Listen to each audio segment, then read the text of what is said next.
Everything in sight, whether it's in the bloodline or corporate. Walk me out there with a big smile, no handcuff by officers. Hold on, wait, I think they lost the script. We got some shooters. Pow, it's off the hip.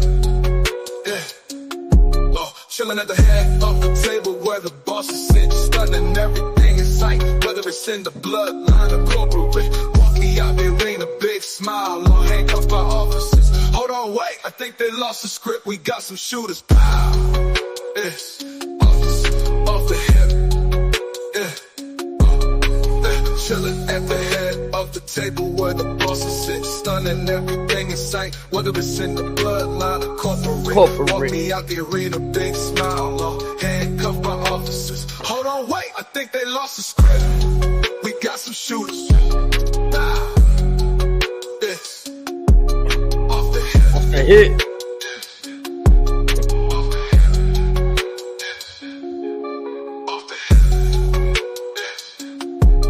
Yes, sir, man. It's your boy HD the King. I'm here with my brother Razor, man. My brother Snake Eyes, man. He's somewhere in the universe with us, man. Tapped in, listening. We're waiting for him to join up. Yes, sir. June 28th. I'm about to say 27th. June 28th episode of SmackDown from the Garden, baby. The Mecca. Ooh-wee. Man, I'm be honest, I really don't know where to start because like the main story was the bloodline, Jacob being like officially, you know what I'm saying? Well, as far as where to start, where to end, the show started and ended with the same thing with the bloodline. Right. You know what I'm saying? So it's like that's where we go. The bloodline appeared, like you said, the bloodline appeared on camera. They just right there, straight up, start off the show. There's no sign of Jacob FATU.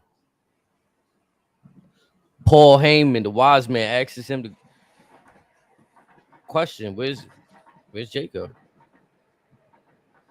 No Jacob right now. He said he's not here. He's not here.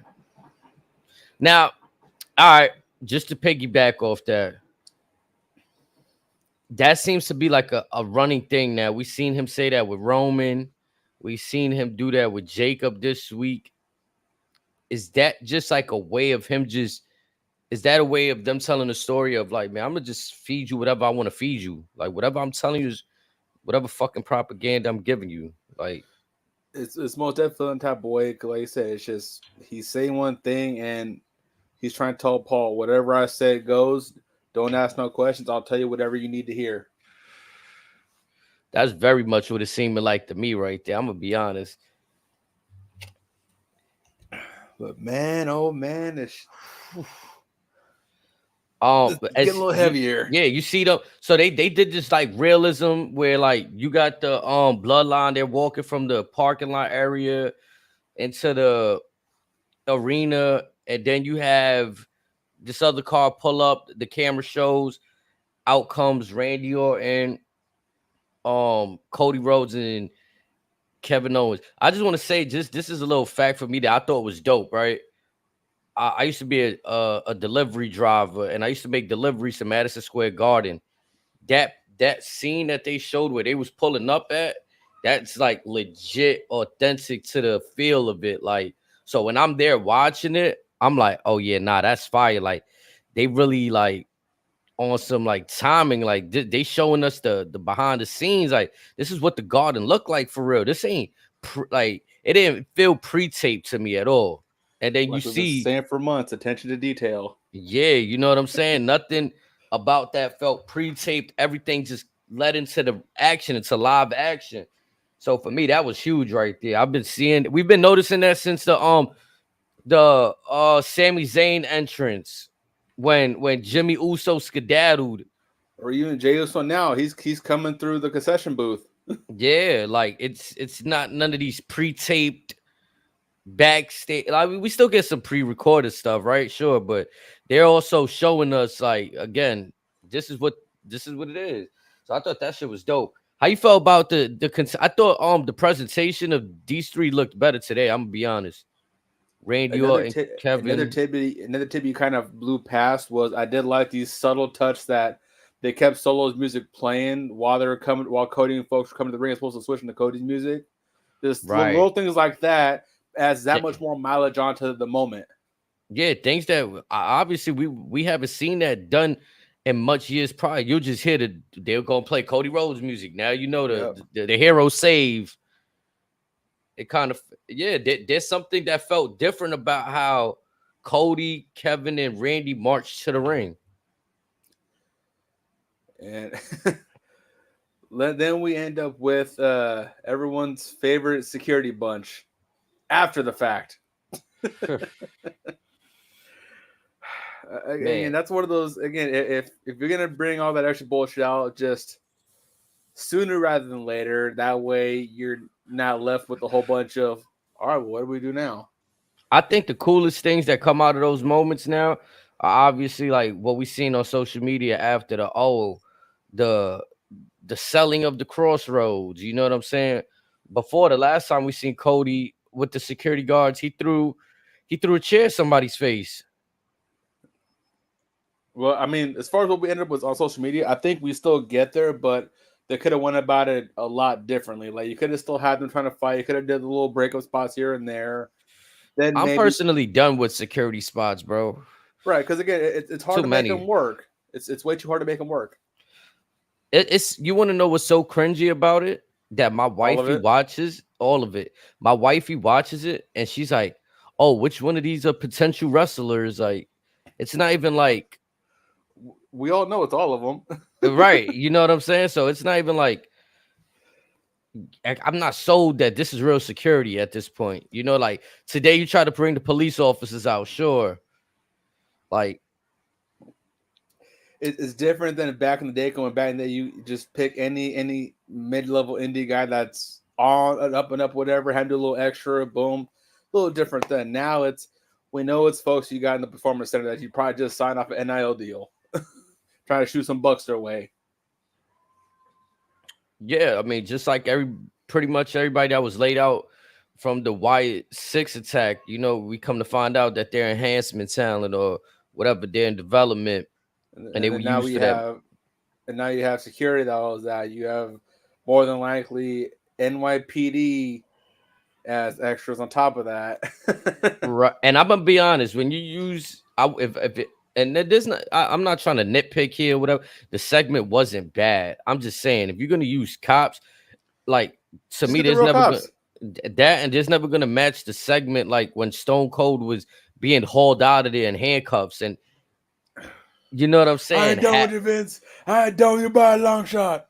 Yeah, like unless you're going that route, I don't want to see these cops come in here and like. I don't know. It's like again what we speaking about before. Austin and Tyson in the ring, it warrants it for that. Holy shit! I mean, you got close with Ronda, Charlotte, and Becky a few years ago. You got close there. I'll give you that much. But again, just don't be afraid. If you're gonna go that far into the concept, at least just go all in. Yeah. Now I could see that. For me, like you said, for you is go all in. For me, is I could have did without it. Just let them scrap. What's wrong with just? Well, I'm saying if you're gonna go that far, you may as well just do the whole fucking thing, the whole shebang. Don't stop 8/10 of the way there. Keep inching your way, right? Like yeah. I felt like very much they was inching their way. Like okay, first comes the security, here comes the cops. Then you just see Cody and them walking away. Like shit, our fun is done. And then have Triple H try to convince the cop, hey, if shit were to somehow go like this, are you cool with it? Just out of curiosity. If not, we'll pay the bill in advance. Something, anything. Just. I mean, they got it. Cause I'll be honest. Look, it's different scenarios, right? But we seen video of Brock Lesnar pushing a fucking cop on his way to a UFC ring. Yep. And like, yo, get out the way, man. Like he actually put hands on the cop and moved him. Like, yo, get out the way, bro. Like. So, for entertainment purposes, y'all they're ready. We're ready, like for all intents and purposes using the NYPD on Raw right now already, right? It's like Vince would have got real cops. man. I said it. But now, what's the benefit? That so you feel like there's more realism? Yes. And it's got nothing to do with the television rating. The minute you go all in the realism, then now you're like, okay, well, maybe they are trying to have a legitimate product. Because again, you have Lesnar put hands on NBA officials. You've had NFL, NBA talent put hands on law enforcement on camera inadvertently. Mm-hmm. It happens everywhere. In the heat of the moment, shit's gonna happen. That was I don't know though. Like, did you feel like that? Did it enhance that program right there? Like, I do feel like the presentation of RKO. They go from 1 week they're sporting these shirts that they got this new merch, and then 1 week they totally fucking go away from it. So it's like, you know what I mean? To me, it's like, oh yeah, y'all, they're singles guys. But now when you present them to me as RKO like this, they coming out with the same shirt. It feels like, all right, they're on the same page again. Now, I've never been a fan of any of their mashup products at all. Okay. Because again, you're when you go the mashup route, you're just half-assed. Like, you don't try to create anything original. Just if Jericho, he tried to get creative with it with AJ Jericho, with a Big Show, Miz, and all that. He tried, but generally when you go the mashup route, all you get is a little bit of their song, a little bit of their song, put it together, get half of their shirt design, half of their design, put it together. There's nothing different about it.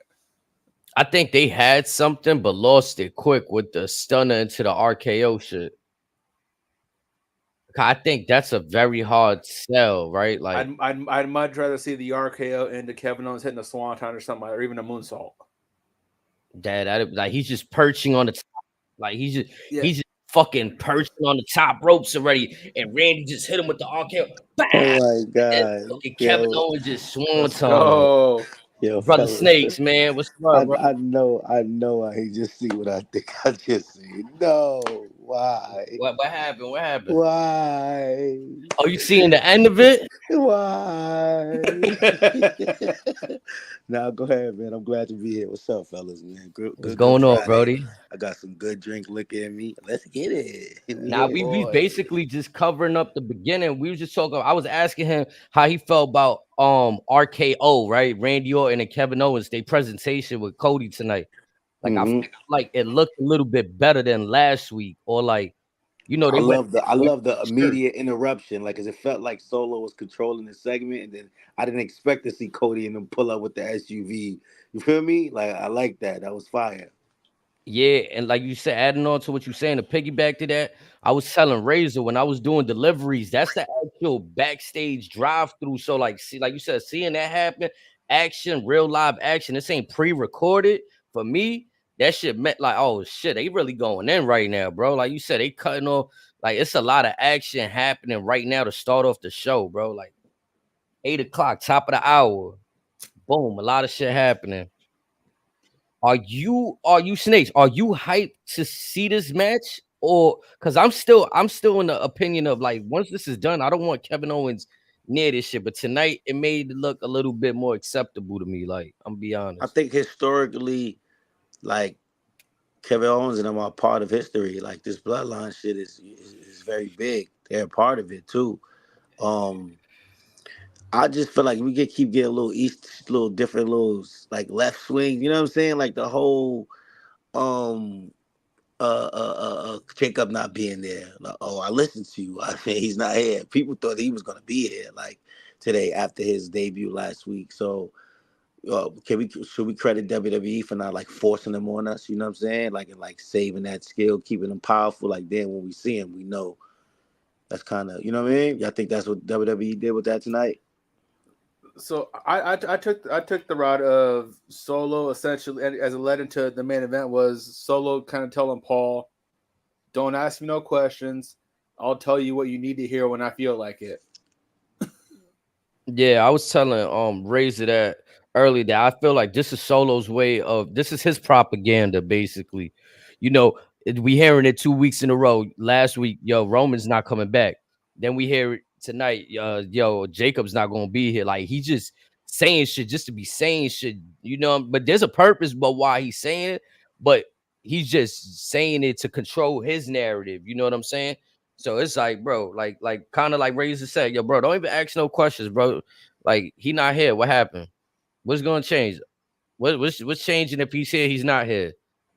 You feel me? So I think that's the angle he going with it right there. As far as WWE keeping, I think they're protecting him. Not even protecting him, but the way that they're using him is just, bro, like it's very well. It's very well. I like how they using him. He's coming out like you seen how Tamatunga had like the little rabbit shit going on. You seen Jacob in the back, like the werewolf sniffing, like Yeah. And then you have Tongalo in the back saying, "Make a move." Just standing there, make a move. I fucking dare you. Little by little, they're explaining to us as to why we should be okay with Solo challenging Cody and why it very well could be the main event of SummerSlam coming soon. I'm gonna be real. Wrestling is so good right now. I thought SmackDown was 3 hours. Like I literally thought it was still on. I thought it was still on. Like what's 11? Like dead ass, bro. Wrestling is so good right now. It's crazy. these 2 hours definitely flow by quick, just like they did the last week. It was a different swing, though. I feel like again, I'm gonna say it just to get out the way. They switched up the set. Razor's telling me I seen a smaller set, more intimate set for fit more people in. I'm not sure if that had anything to do with the production, a few black screens, no audio.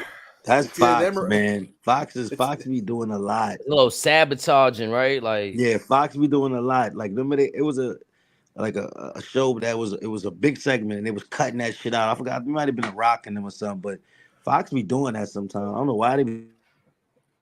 But also, if you think about it, like I said, if they're cutting back on a certain shit, obviously certain equipment staying in the truck in a very intimate spot like the Garden, if folks are just wilding out off seeing their favorites, they're stomping up and down, shit's gonna come loose.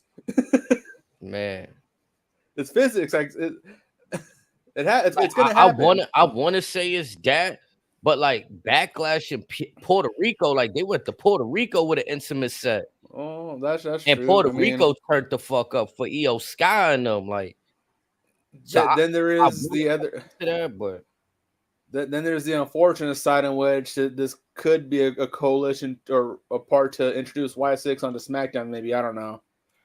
One of them. I just think it's a case of kind of like what Snake said. If you look back last week, we had a moment in which we thought they was doing some secret shit with Solo Sikoa. The audio feed went out when he was saying, "Yo, he's telling Paul Heyman to make sure these dudes don't win the Money in the Bank match." And remember, the audio had dropped a little bit. So I don't know. For me, it's just I'm not saying. I would see more of this from AEW. This is nothing to worry about with WWE. I'm just pointing it out because it made certain segments like I'm like this, like no, and then just come back to it like, oh, what happened? Hear me out. You said this is mainly happening in a Solo segment, correct? Or has that been any other segments that you noticed? Because if it's happening in other segments, but I feel like I'm highlighting Solo because that just like we at the edge of our seats, right? We want to know what's happening. So when it's happening during that, it's like, come on, we could deal with it during the rest of the show, right? Like, you know, a little hiccups here and there throughout the rest of the show. But by the main event, we thought y'all would have had this fixed. Maybe the regular guy called in sick. I don't know. No, I mean, look, I'm gonna be honest. WWE's always hitting production wise. So if they missed tonight, unfortunately, I'm going to give them a pass because it's going to happen. I can't, like 365 days a year for the last what amount of years, and they might fuck up. Like people had a field day when they had Cody Rhodes as the tag team no name champion or whatever. Remember, like his nameplate said that, like, little things happen, but tonight in terms of audio and visual was a little bit bad, but we was able I to said get past that. there's a lot of what ifs, but much like with AW, they'll probably won't even bring it up. They'll just be like, "Yeah, shit happens." Yeah, for sure. And then if the crowd was like in-house attendance, everybody in the building was happy. Also, Kevin Owens and Tonga Loa were in that area. Maybe they could have kicked something over, and they just never caught onto it. Man, Who knows? I'm blaming this on KO. Fuck it, he was over there. He was climbing on shit. the show started off strong. Yeah, started off the bloodline. We got Randy, we got Cody, KO. It's looking like we're gonna have that 6-man match at what is it gonna be in the Money in the Bank. But did they announce which three are gonna be from the bloodline? So I know we speculated who we think. Did they officially announce tonight? I think it's gonna be Solo, Tama, and Jacob. I think. I could be wrong. But I mean, those three seem like kind of sound like the obvious ones because they've been the most active in everything. They're probably gonna say Tonga Loa is like that silent killer. Yeah, I definitely feel like tonight was a step in the direction that, like, you see how you used to talk about Solo versus Cody. I think now we're gonna start seeing what happens with Paul Heyman. Remember, can we jump to that real quick? Yeah, that's where I want to go. I want to go right there. I think this might have been his excommunication from the bloodline. I think so. He's out. Yeah, that's the part that stuck out to me too. Because obviously, yes, he got attacked, but now remember we spoke about this 2 weeks ago. We was like, when do the gears start rolling? And I think last week we got Jacob. This right week, now that key had just flipped the switch. The ignition is on. We are going for it. Now the PLEs are must see. Even the SmackDowns. The Raws in their own right. Raw got enough shit going on over there. Right. But SmackDown, whoo-wee. This is must see because at any given moment, look, I'm pretty sure a lot of people speculated, aside from the news that you showed us, that Zilla's going to be performing tonight, having a match. You know what I'm saying? So I'm pretty sure a lot of people thought maybe we get Zilla tonight, or he posted that post 24 hours. We sent the world on. I was checking to see if there was any last minute random unfortunate Zilla will not be performing at a said show, whatever. I was looking for that hard all day. Cause I was like, just maybe. Man, but then again, with Jacob, they canceled his indies. What, January, February? But I think we get that storyline that we was kind of tapping into, where we was like, okay, who can Roman have on his side? And now we obviously seen CM Punk put his name in the hat in terms of defending Paul Heyman. Paul Heyman has CM Punk that can help defend the enemy. The enemy of the enemy is my friend. Mm-hmm. Now, could you imagine a world in which you have? We talked to this last week a little bit. Roman Reigns, CM Punk, Brock Lesnar standing toe to toe in unison. I don't care where you put that in the world. Ears will be bleeding. Those will be the Paul Heyman guys for real. Like now we can actually have the official Paul Heyman guys. And then even throw in the Usos back there too. So you have the ones featuring Punk and Brock versus the Gorillas, Solo, Jake, and even Zilla if it has to be. You don't need Sammy and KO because, again, like I said, after they won the tag belts, that should have been the end of it for them. They're done. They're good. Like, they're choosing to stay lashed onto it, but they don't have to. Randy's a little bit different because, again, they took 2 years from him. Also, that's something I kind of skipped over too. Cody's talking about a worthy challenger for his championship, and right behind him, Randy Orton turns his head like right when he said the championship, Cody's ears went like this. Boop. Like, whoa, hold on now. The Viper tensed up a little bit. Like, wait a minute, huh? You know I'm standing right here, right? I guess it's the way how we always say it. How do we get there, right? Because I think we pretty much been calling for Randy versus Cody as like a potential matchup since Cody won the belt. I'm pretty sure 90 to 99% of people seen that happening, but it's how we gonna get there. And it seems like that little promo could be the gateway. And to be honest, if it's just gonna be a one and done thing, I don't want to see it. That's got to be a multiple match series because of the history with them. And I feel like now it can be with what happened tonight with Solo attacking Paul Heyman. I feel like the attention now has shifted. I don't think Solo can focus on trying to get a championship when now he's gonna have to answer for his actions. But then again, Roman may be on one side, but Rock's definitely on the other. Right. So, and like I said, I don't foreshadow Roman coming back anytime soon. At least that could be Survivor Series. Maybe my preference would be Rumble, because that way Paul can get some rest, recharge the batteries, because he's gone hard at this for 4.5 years now. So let him get a couple months off to chill out for a little bit. Maybe comes back with the black hair of old. Who knows?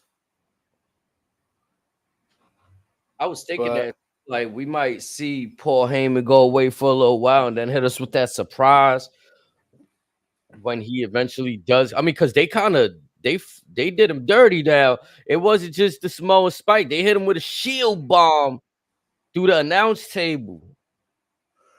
And about 3/4 of them missed the table. Or they dropped him right on his head.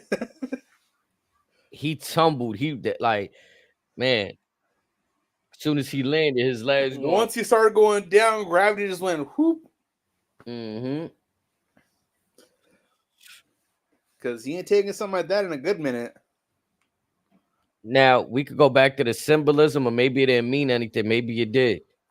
Jacob was the one delivering the shield bomb. And again, Solo called him his enforcer. Yeah, because before, we have the right-hand man, the enforcer, and the infamous.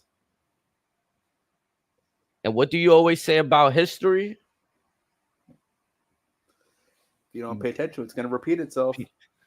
And it seems like, okay, so from what I'm getting from it, Solo, you want to repeat your own history without even repeating it correctly, because at least Roman did it and the Usos did it with the belts.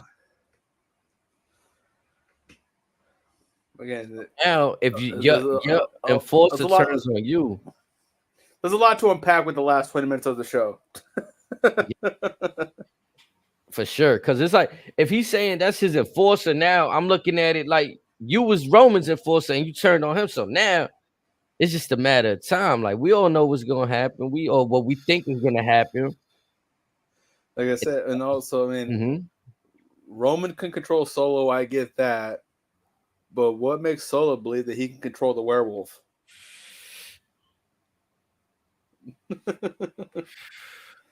Because yes, he acknowledged him this evening. However, when that werewolf smells blood, anyone's blood. Be honest, Chad, I thought they was gonna pull the plug right now tonight. I'm gonna be honest, Tama, you acknowledge. Step up, my right hand man. You acknowledge me. Infamous, Tonga, step up. You acknowledge me, Jacob. When he came all the way around, I thought it was timing, bro. I'm not even gonna lie. See, I thought they were gonna go the opposite direction. I thought they were gonna start with Paul, which we'll end up getting, and then you would have had him ask Tonga acknowledge me, and then they cut out as they're asking Jacob. Like TV doesn't even see that, and then Soul drops the mic, whatever. They just walk away, or the crowd didn't even see it, whatever. We're only seeing it on TV. Again, with the audio, just could have played into that maybe, but I thought they would have went about this a little differently, just to leave that, like you said, whose side is he really on?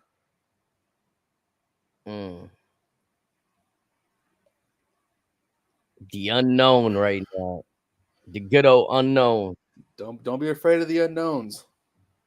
In times like this, you want plot twists because that makes the story that much more interesting.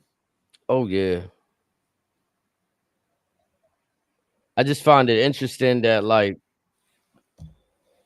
I didn't think like it did not throw me off, but I wasn't expecting for Paul Heyman to be like, I didn't know this was an acknowledgement ceremony. Like, you know what I'm saying? I didn't know he was gonna go with the Roman route, with the we in Madison Square Garden acknowledge me route. Like, yes, I thought that was perfect because, like I said last week or even a couple weeks ago, Solo started to use Roman's moveset from the spear to the, like we said, the shield bomb. Him to now asking everyone to acknowledge him, but in the beginning of the show, they started with this is going to be Paul being anointed as the wise man.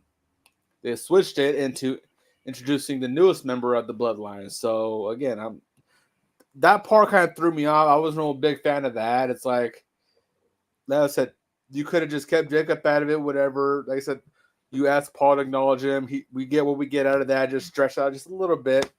They beat him down. Jake comes in, gives him the little splash, and then you have Solo close the show with saying, "I present the newest member of the bloodline." Boom. Something. I'm gonna be honest.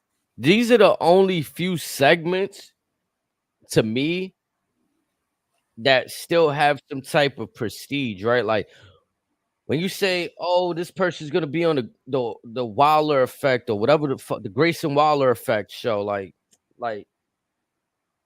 it's like, all right. But when you talking these ceremonies and stuff, we get heavily anointments. Well, and that's a big testament to the work that Roman and Paul and the Usos did for the last 4 years. Hell yeah. We now hold this name to this standard here, so it's important that they don't fall below that standard because we will notice and we will rip the shit out of it. I mean, unfortunately, look how many folks are starting to turn from the White Six now. It's like in fear of how the Fiend ended up with Vince, and to a degree, someone with Triple H. Like, we don't want that to happen. We want this to succeed, but if I could just give a take on that too, because I was thinking about it, because somebody had mentioned the Boogeyman, but they didn't, not pertaining to the Wyatt Six. They just mentioned that, oh yeah, I remember the Boogeyman, and then it clicked in my head. Why can't they be treated like the Boogeyman? Well, remember the Boogeyman was a comedy act ultimately, right, or ended up being a comedy act. Right, ended up. But I'm saying, I feel like if you mix in the fact that he was still attackable, right? Like he wasn't like he was supernaturally strong. He just did weird shit. He ate fucking worms. He did scary shit. He came out, fucking banged the clock on his head, and so I feel like if they don't do the overnaturally super strong stuff, and I think they'll be all right. I think they should be all right. You just can't, like you said, they can't go the Fiend route and you know what I'm saying? And go wild with that. You said Crazy Nova's in here. Boy. I don't understand what you're trying to say, Ashley. What's up though? Welcome to the stream. But yeah, I feel like please elaborate on that, Ashley. crazy. No one was in here. You said crazy. Oh, you said crazy. No one was in here. Oh well, we live on like we live on YouTube. We live on Twitch. I got 17 people watching us on Twitch right now. If you want to pull up the Twitch, Woo_Styles. I'm live on Kick and Twitch as well. You know what I'm saying? So Tell we your live friends. on places. Yeah. Spread the wealth. And you know what I'm saying? We're gonna drop. If nobody's here right now, we got the post for them too. We got the post, no Malone. You feel And me? most times we go a while, so we'll get comfortable, get the popcorn, get a good meal, DoorDash some good food, some good drink. Yeah, like I'm gonna be honest, the bloodline right now more than ever, and this might be a hot take because everybody wanna, I get it, bro. Like we love them. There's nothing wrong with loving them, but to me, they needed this Jacob splash. This splash of Jacob FATU was needed. Because again, around Rumble Mania, we knew this was coming, just a matter of when. And we again, in hindsight, we're kind of glad they did wait a little bit, but now it's like, okay, what are we gonna do next? Yes, folks want Roman back, but again, if you bring Roman back now, that definitely pumps the brakes on Jacob and his mystique and so far. So just let him do his thing. I think too. And I'm gonna be honest too. Now, it just got started. It don't hurt, but like you're supposed to be developing solo, right? So now, in my opinion, you, it's something like you like to say. You only have a wonderful problem on your hands, where you got solo that you're trying to build, but now you also have Jacob that he's prime, he's ready to go. This is arguably he looking like you know what I'm saying. A year from this rivalry, we could give him a championship. A year removed from this. Would not be surprised if he ends up with the U.S. belt by Mania. Would not surprise me. Because Solo, the only goal he's touched was the North American, and I feel like that. I'm gonna be honest too. Like his NXT route was different than what we see in here, and obviously it's gonna be different. But like was the werewolf. I mean, Solo was definitely a fast track once the bloodline got started.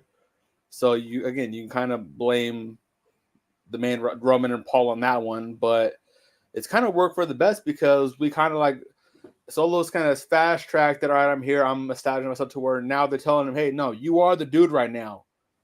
It's up to you to get Tama Tonga, Tongaloa, and now Jacob FATU onto this level. It's on you now. And now you got to do it without Paul Heyman. Let me ask you a question because you probably seen more of Jacob FATU than me. But just like when any of these superstars come back in phenomenal shape, AJ Styles, Randy Orton.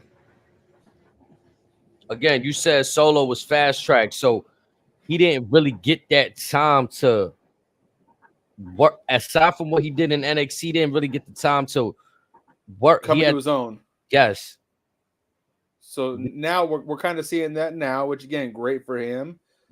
But again, like he's definitely had to rip the train wheels off and figure it out by trial by fire. But again, he's had some great tutors, so now it's all right. Training wheels are off now. Let's see what you can do.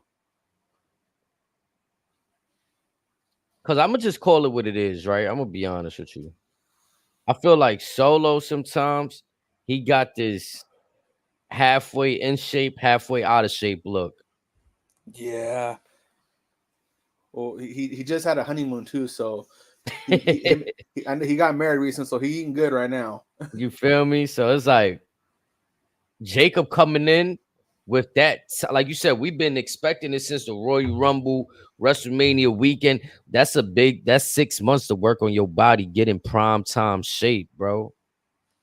And again, he looks scarier now than when he did MLW. And he was 50 pounds heavier. That was my point asking you that, because to be honest, I've seen that heavier set. And when you're in phenomenal shape like this, you could control your emotion even more. Like it's crazy, right? Like you could already do these things, but when now you have the less weight on you to actually make these motions, and it's crazy. Shift the speeds. Again, look at his work versus Mads Kruger. Look at his work versus Hammerstone. Anybody from GCW virtually. His whole library on the indies is on YouTube. This man is special. You guys are in for a treat once you get to see him in a match. And he got a tank on him too. He can go 30, 40 minutes, no big deal. Probably while smoking a pack a day too. Cause I could be wrong. Correct me if I'm wrong here. But the only thing that for Solo for me is that when I used to watch him on the indies, he reminded me of a third Uso. Yeah. He had the hair, he had their clothes too, the arms, you know. So this Solo that I'm seeing now, then the Solo that I knew when I first found, like, oh, when I discovered, oh shit, the Usos have a third brother. Like, it wasn't the street champion that I see now. So my whole point of saying this is that he got heavier. We see him doing in the knee brace. Like, I don't know, is that cosmetic? Is there something with, like, you know, the weight he's gained affecting the knee? Possibly, yeah. And that's what concerns me. You know, that's all. That's why my long-winded statement. I just wanted to paint a picture for everybody, though. You know what I'm saying? Because I do notice that he over time he started coming out with this knee brace. And I'm like, damn, man. Then I just again see that. I don't know if that, like you said, these guys been at this storyline for fucking 4 years straight. And that family got some big boys in the family. Look at Rosie, look at Umaga, look at Rikishi, Yokozuna. Yeah. Them boys got some size. The Usos are no small men. The Usos are probably 260, 270 apiece. Roman's easily 3 bills. Rock's probably close to 4. I mean, even Roman, to his defense, right? Like he always had the look, but he always had that little pouch, that little, you know what I'm saying? Like, again, because man like to eat. Eat good, man. What Rick Ross said? Gangsters get fat, move to Miami. You know what I'm saying? But nah, again, it's just for more the weight and the safety on the knees. Like, I just don't want to see the knees go away for him. Yeah, he kind of move, like he moves with some explosiveness too. Like when he does that running thump to the corner. There's a few things that he do. He does it literally spot on like Umaga used to do it. Yeah. But again, I feel like he put on the weight, right? As to like what you said, the other people in the family kind of like already big. It like Solo's putting on this weight. So I mean, I don't know. We gonna see. Hopefully, we're just overthinking shit. Nah, yeah, for sure. Because I definitely don't want to see nothing crazy happen. I'm just putting things in perspective because of how Jacob came through and he looked so much in physical shape. Like it was just crazy. And even like a little bit, you look at Tama and Tonga, like I went back and looked at them and I'm like, well, they came through a little cut too. Like I know Tama was always around the same size, but Tonga looked like he's able to buff up a little bit too. Tongalo has leaned out drastically since he left WWE the first time. But he's not a guy that he's coming off of multiple knee injuries. So that could be why we're seeing very little of him as well. Because even when he came back in Japan after those surgeries, he was still trying to get his mojo back for the most part. That's why a lot of those botches surfaced the internet when WWE announced that they signed him. Because he can do moonsaults, he can do that a 619 or whatever. He can't do all that shit. It's just he's trying to get a C-leg back. When they in check this out. When they in New Japan, quote unquote botching, right? There's not a damn problem. We love it.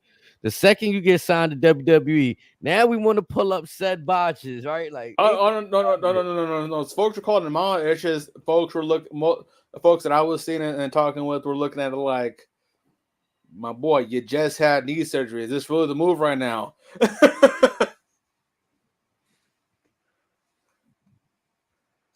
Oh, they was trying to. I just seen a tweet. Brunson confirmed he did not injure his hand after living out his childhood dream. I ain't Yeah, gonna lie. he kept doing this quite a bit. I noticed. He must. Yeah, I think LA Knight must have scratched him or something because I thought when he grabbed the chair, it pinched his hand a little bit. it could possibly because I know he threw it in the ring. Or maybe when he jumped over, he started doing this a little bit too. So maybe he just got a little trigger happy. I was actually surprised that the NBA teams allowed them to do that. And I say that because I just read a report that George Kittle from the 49ers said that his owners were mad that he did his WrestleMania appearance. Well, now, did he let them know about it? Is the other question. Was he honest with what he was going to? Yeah, that's what I had to think again. About. Yeah, I don't think he let them know because he's done work with them before and it's never been a problem. So the fact that this recent one was a problem was probably because he didn't tell them, or they probably told him to ease up. And he's like, "I'm George Kittle. I'm gonna do this thing." Nah, yeah, I think it's the former. He didn't let them know, and he basically said that he thought if he didn't get injured, it wouldn't be a problem. That makes it worse because again, say if you did get injured, they could have fired you on the spot for being stupid. Correct, because he delivered a clothesline, if I'm not mistaken, on the tackle. He could have, he could have torn some muscles, dislocated something there. Anything, man. But again, I love that segment with Brunson and Halliburton. Like I said, to me, it took me back to when WCW had the Rodman and Malone stare down. I just thought it was something cool, something to try out. You don't see that necessarily too often, especially with athletes in that are essentially rivals to a degree. Because that's going to be a beef for at least the next 10, 15 years in the East. That's what I'm saying. Like, even the NBA allowed that to play in. Like, you know what I'm saying? Like, they playing into your NBA rivalry, like, type shit. Like, because Monday you had Halliburton sitting in front row, sitting next to Logan Paul. Now you bring in Brunson. Reggie Miller told fucking Spike Lee. You know what I'm saying? He gave him the choke sign. I mean, is what the hell's his name? Trey over in Atlanta. How many cities has he pissed off over the years? Everywhere he goes, he's getting booed out of the city. Yeah. Hell yeah. That was an entertaining. I ain't gonna lie. We need. You see, like, I'm not gonna be mad if you have celebrities on. If it's gonna be entertaining and fun like this, like, but more importantly, in a situation like this, we're again because this particular beef is very real to the city. You can't do it with just anybody. It's got to be the right people in the right scenario. Because again, remember, you had Ryan Clark there at his very first WWE event. If he interfered with Logan Paul, they would have booed his ass out of the city. Mm-hmm. So again, this one worked perfectly as needed to.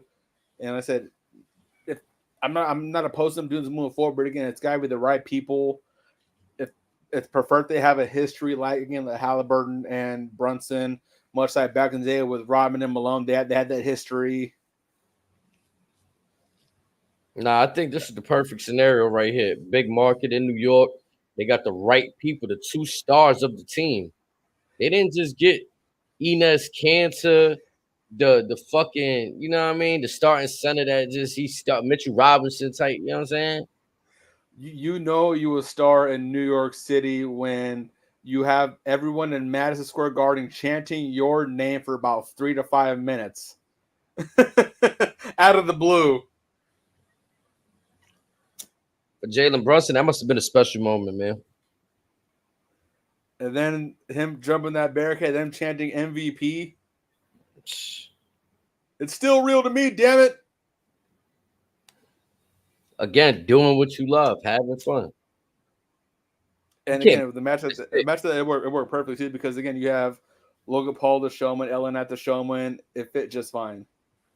Like, no lie, we could even that's even fun to in the future. Like, we might want to see a Jalen Brunson versus And somehow in each other, I mean, like we might want to see that somehow. We didn't know we want to see Halliburton and Brunson in the ring in somebody's corner. Like we didn't know that. That's fire. And now Halliburton has his own WWE merch. Where? Oh yeah, that's the 317. That's his shirt. What does the 317 stand for? Fuck if I know. Let's see. That's the time in the afternoon they fucking called him and told him they were gonna be on Raw. Hey, you ready? Let's go. I'm checking Data Shop to see if that Brunson got his own shirt. Because if not, I'm feeling step away. Yeah, and they were showing me these Manchester shirts, so I just got off the page. I ain't gonna lie. Yeah. So yesterday they announced they're doing a collab with Manchester City. Yeah, it was too many shirts. They had some 80s. They had an Austin shirt, like kind of what you're saying at 317, but they had like 83.50. It was like weird. I'm like, wow, they going crazy. Jalen Brunson has his own WWE shirt. It was that shirt he was wearing today.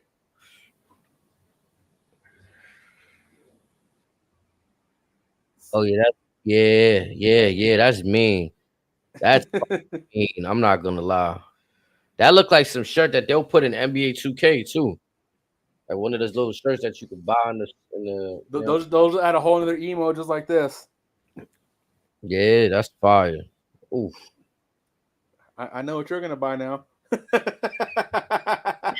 Is it on pre-order?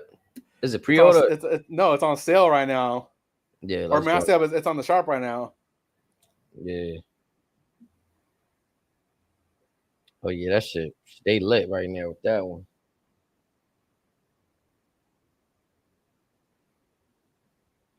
Let's see what they got. Any other new ones? I'm gonna be honest. You know what I'm noticing about this show? Did any guys fight on this show, bro? You had the men's triple threat match. The LA Knight. That's it, right? You had that.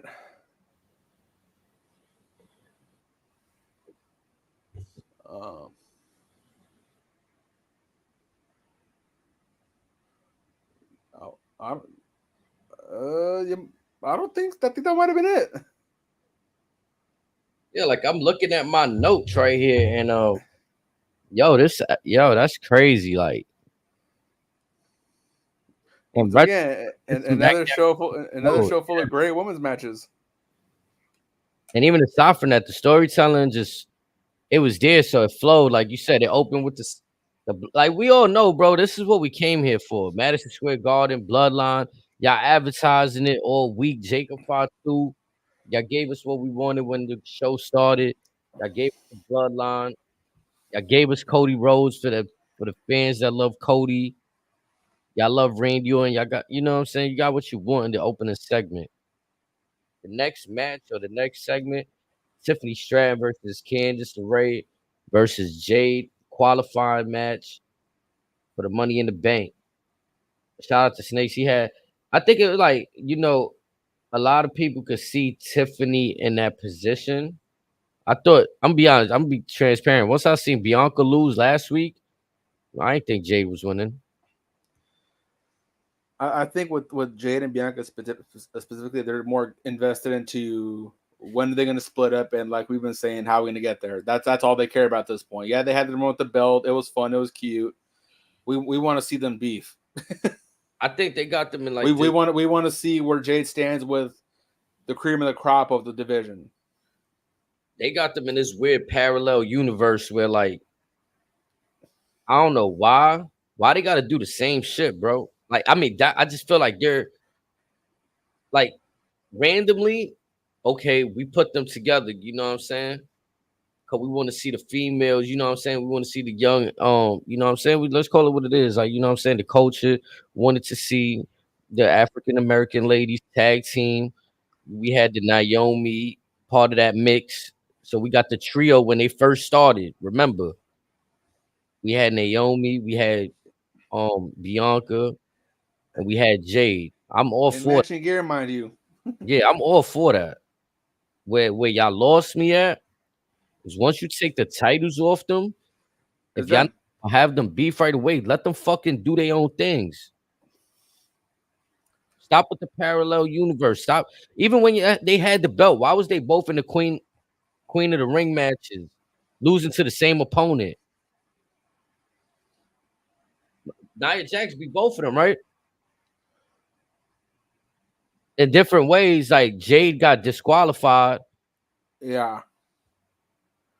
So it's like, so if they're gonna lose to somebody, they both gotta lose to somebody.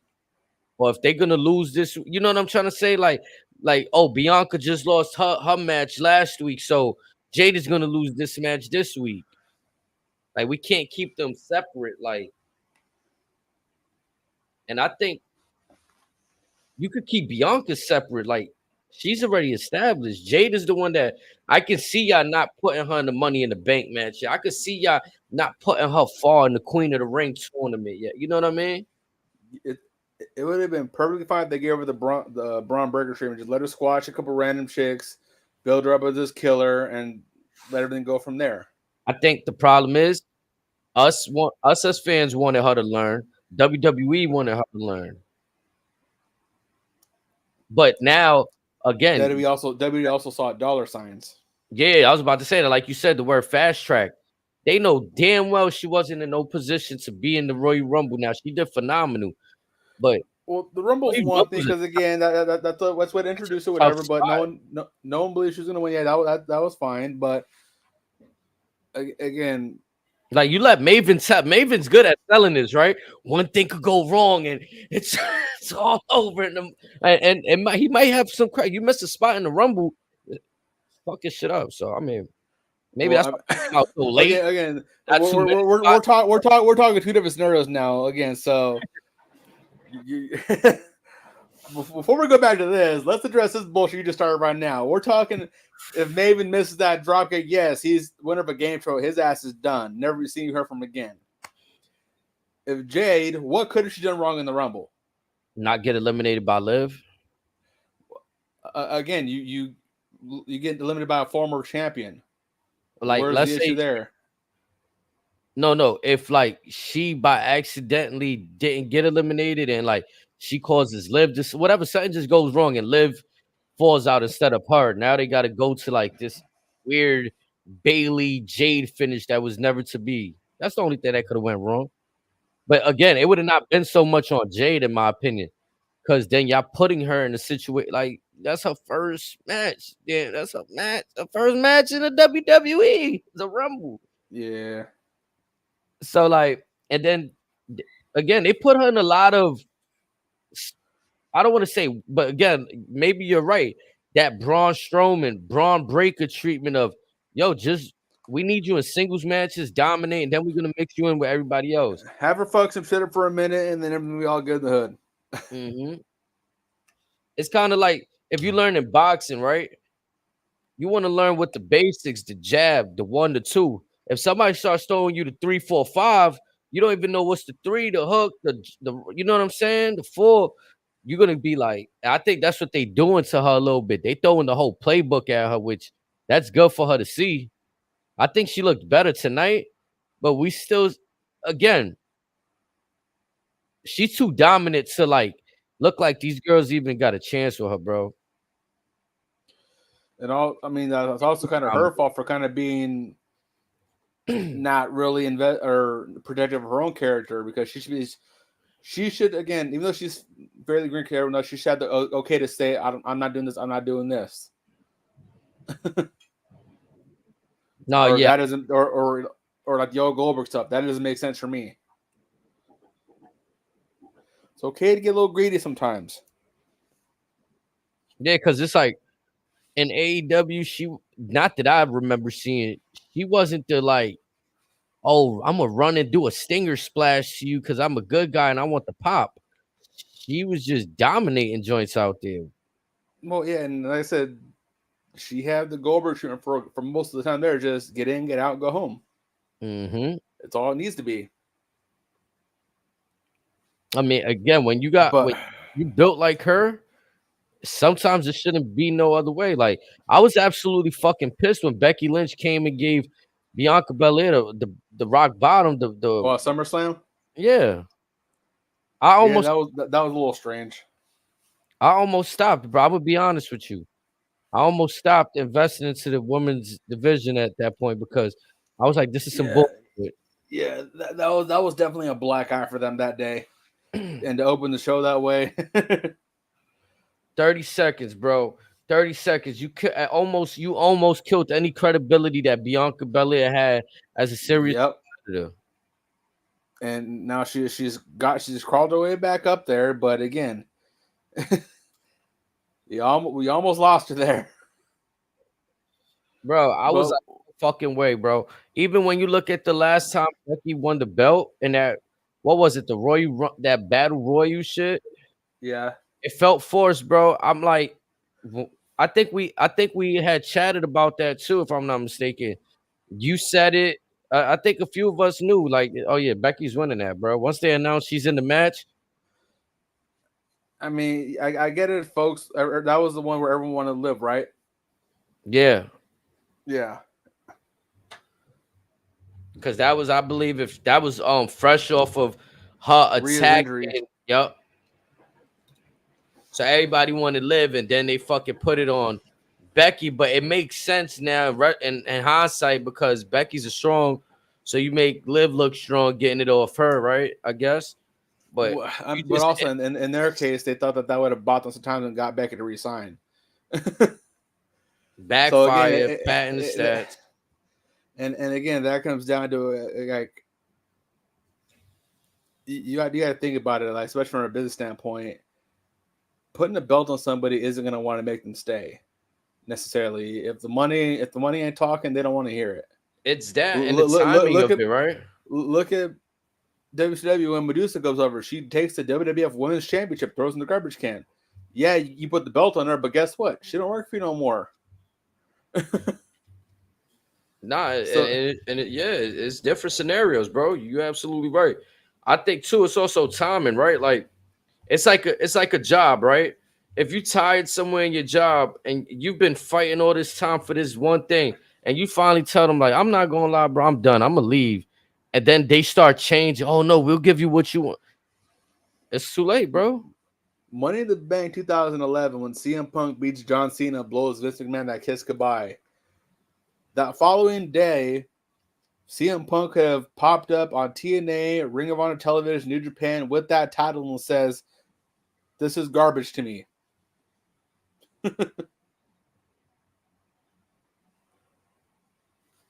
Like they say, money talks, bullshit walks. Of course, it's a business. That's why, like, unfortunately for me, I look at two things when I'm like, if you're asking me my opinion as a fan, I'd rather give you my opinion as a fan because my opinion as business is it's the more boring side. Like I feel like the business side is the more predictable. You know what I'm saying? Like sometimes you see the trajectory of things when like for example, Tiffany Stratton, we've been seeing that she's been on the up. People been asking for her. She's been attaching herself to Nia Jax after winning that Queen of the Ring. One could argue maybe Chelsea Green, nobody's seen, but again, that's an argument. You know what I'm saying? Yeah, but that kind of brings up my point as to what threw me off from this match. I hated that everyone's partners got involved in the match in some way, shape, or form. Because this is with any six of the women. Does anyone even care about a tag team match with any of them? No. There's no need to have a tag match for the sake of having a tag match. You saw that was my first concern. I smelt that shit from a block away. And you down the street, so I know you smelt it.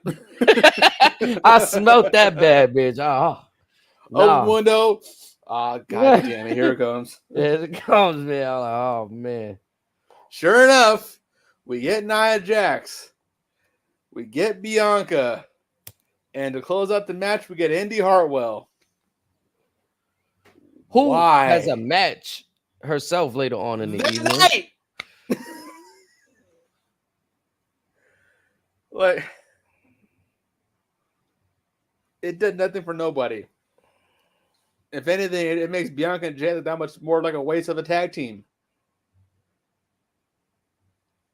Just wasting their time. Like, you over here chasing after Indy Hartwell. Like, the second she runs away, like, logically, why you don't stay and make sure that Nia Jax doesn't get involved now? Like, all right, let Indy run away. Fuck it. Keep all three out of it. Up until Nia and them came in, I was actually glad with how the match was going. I thought it was a great match until they all came in.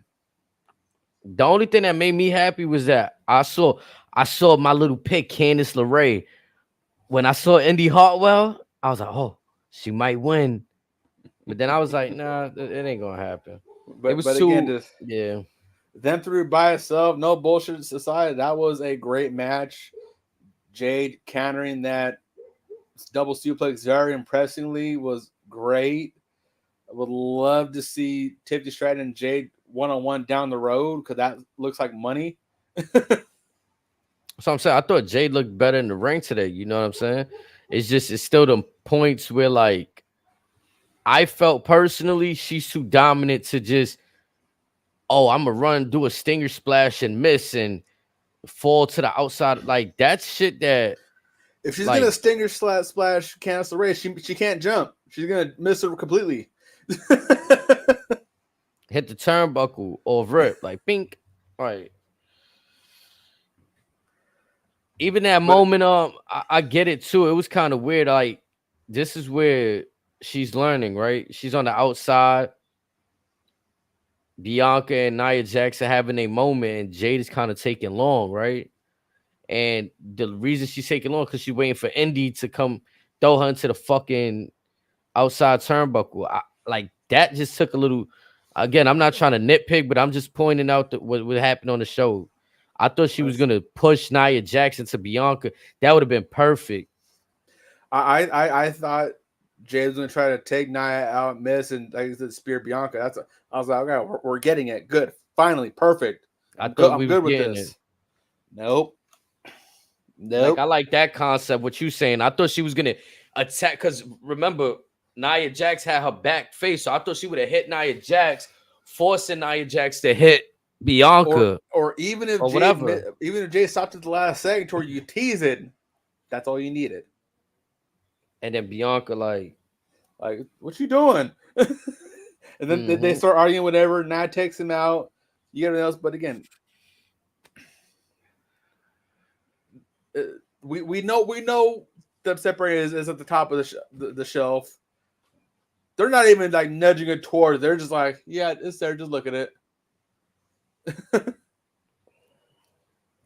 Again, I think the thing that bothers me is that why do we need a separation when I feel like you can just have a simple situation where they're meeting up, and that's like, I mean, I guess they're trying to build this emotional thing between them. I get it, right? Like, you want to have an emotional. They are two alpha women. Once they split, ain't no coming back. It shouldn't be. It's too much. There's too much nice play going on right now. Like, it's too much. You know what I'm saying? Well, you gotta have them get a little ratchet then. Yeah. That's what I'm saying. You have them get a little ratchet again. But that moment on, it's I'm gonna one up you, you're gonna one up me, but it's on site whenever. Keep it like that. Realistically, I'm thinking like this too. If there was no tag team championships for the women's, do we even see them in a tag team? Like, there Lance? No.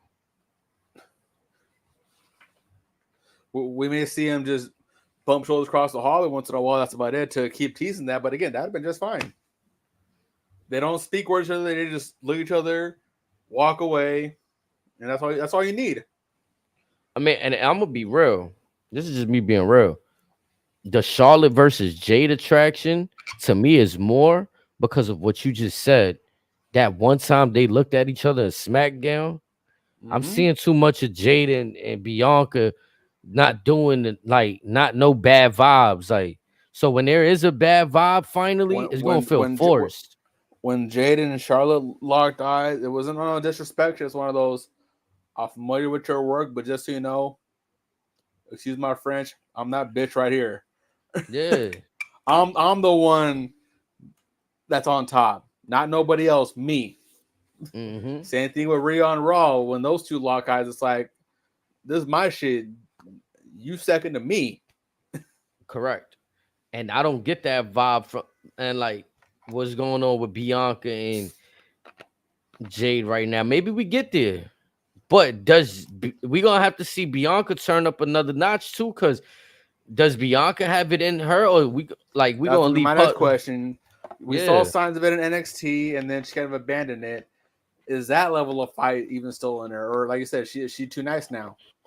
I think she's too nice, bro. I'm gonna be honest. Like, she's like a female John Cena. With all due respect, like, she's for the kids. She go Too out goody there. goody. Yeah, bro. She's the EST, bro. She's the, you know what I'm saying? She's the hustle, loyalty, respect. She's the EST. The strongest, the fastest, the meanest, the You toughest. might be right. She go out there, she spends her hair, she sells the merch, she's for the kids. And there's nothing wrong with that, bro. But is she ready to turn up that intensity now? And like you saying, Charlotte feels she's that bitch. She go out there and wear that shit. And Jade like that too. And AEW, she was saying, I'm that bitch. Right. I haven't seen that from Bianca. I see more of like I'm a role model. Like you see what Bailey says she is, the role model. Mm-hmm. That's what Bianca give me. Again, nothing wrong. I'm not saying it, chat, but this is my observation. I'm getting role model vibes from Bianca. Which is fine. But again, she makes a great heel of her own right, but someone got to turn on somebody. And again, it looks like it's going to be Jade, which I'm not mad at. But let's be honest, we wanted to see her for the one-on-one matches, not her even in a tag team that had promise, but you killed that quicker than you made it. And they've been shown, I don't want to say they've been showing bad chemistry, but as a traditional tag team, they've been not having each other's back the right way. Well, and that can be because they're both still new to the game. No one really knows how to lead per se. Not to say they can't be a leader. It's just, again, someone's got to run point in a tag team. And it's crazy because now we at the point where WWE is not dismissing what you did in the former company, so they're acknowledging that Jade is like a world champion, right? So you can't paint this picture like, oh, well, I'm a world champion. You've never been a world champion. Like, you could try to paint that picture like, well, I've been the champion here. But again, you could have Bianca doubling on saying you were a one-time champion. I've won multiple champions. Mm-hmm. Yeah, you could go that route. I think ultimately I would like to see them be as competitors. Like, the Queen of the Ring tournament was the perfect little opportunity. It was just too soon, though. What this needs to be, in all honesty, because Bianca's so established in WWE and because Jade is to a degree established in AEW, you need something on the lines of what Triple H and Scott Steiner did during their big feud, to where, yeah, Bianca didn't show intimidation in Jade, but she knew she was a threat.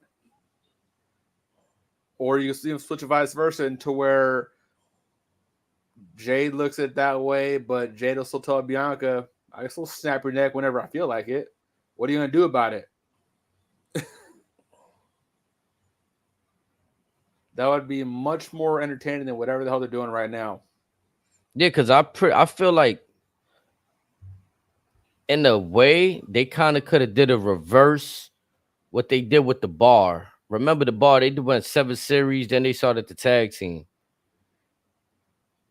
But I think, like, when I say reverse, all right, so you started off the tag team with Jade and Bianca, and now they got the tag team belts, but now they can have this competitive series while, like, they can try to outdo each other while becoming championships.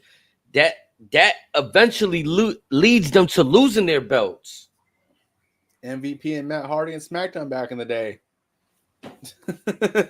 Kind of like, yeah. Mm-hmm. We seen it with XGM and Nathan Frazier right now with the little story they telling. Oh, I want to go for the cup. Oh, I want to put myself in the. You know what I'm saying? We also saw with Batista and Mysterio back in the day too. It's like, to a degree, we could have had this with Santana Ortiz and AW, but yeah, Man. But I wouldn't wait too long on that particular story, or else you run the risk of that losing steam, and then it'll turn into, all right, when does Bianca job out to Jade? Which is what we don't want to see. Right. This is why I say I want to see a competitive match, not so much where, oh, you know that Bianca gonna kind of lose because she's playing a heel character where she's kind of just like, you know what I mean? Like she not thinking straight, basically. Yeah. And she's not thinking like a winning champion. She's just thinking like a fucking a dirt bag. You know what I mean? And that's not her. So it's not gonna be helpful for her. I don't want to see that. I want to see both competitors in a right state of mind, ready to take each other on for whether it's a championship, a spot for a championship. You know what I mean? Well, I wouldn't be mad at least Jade plays a little dirty with it.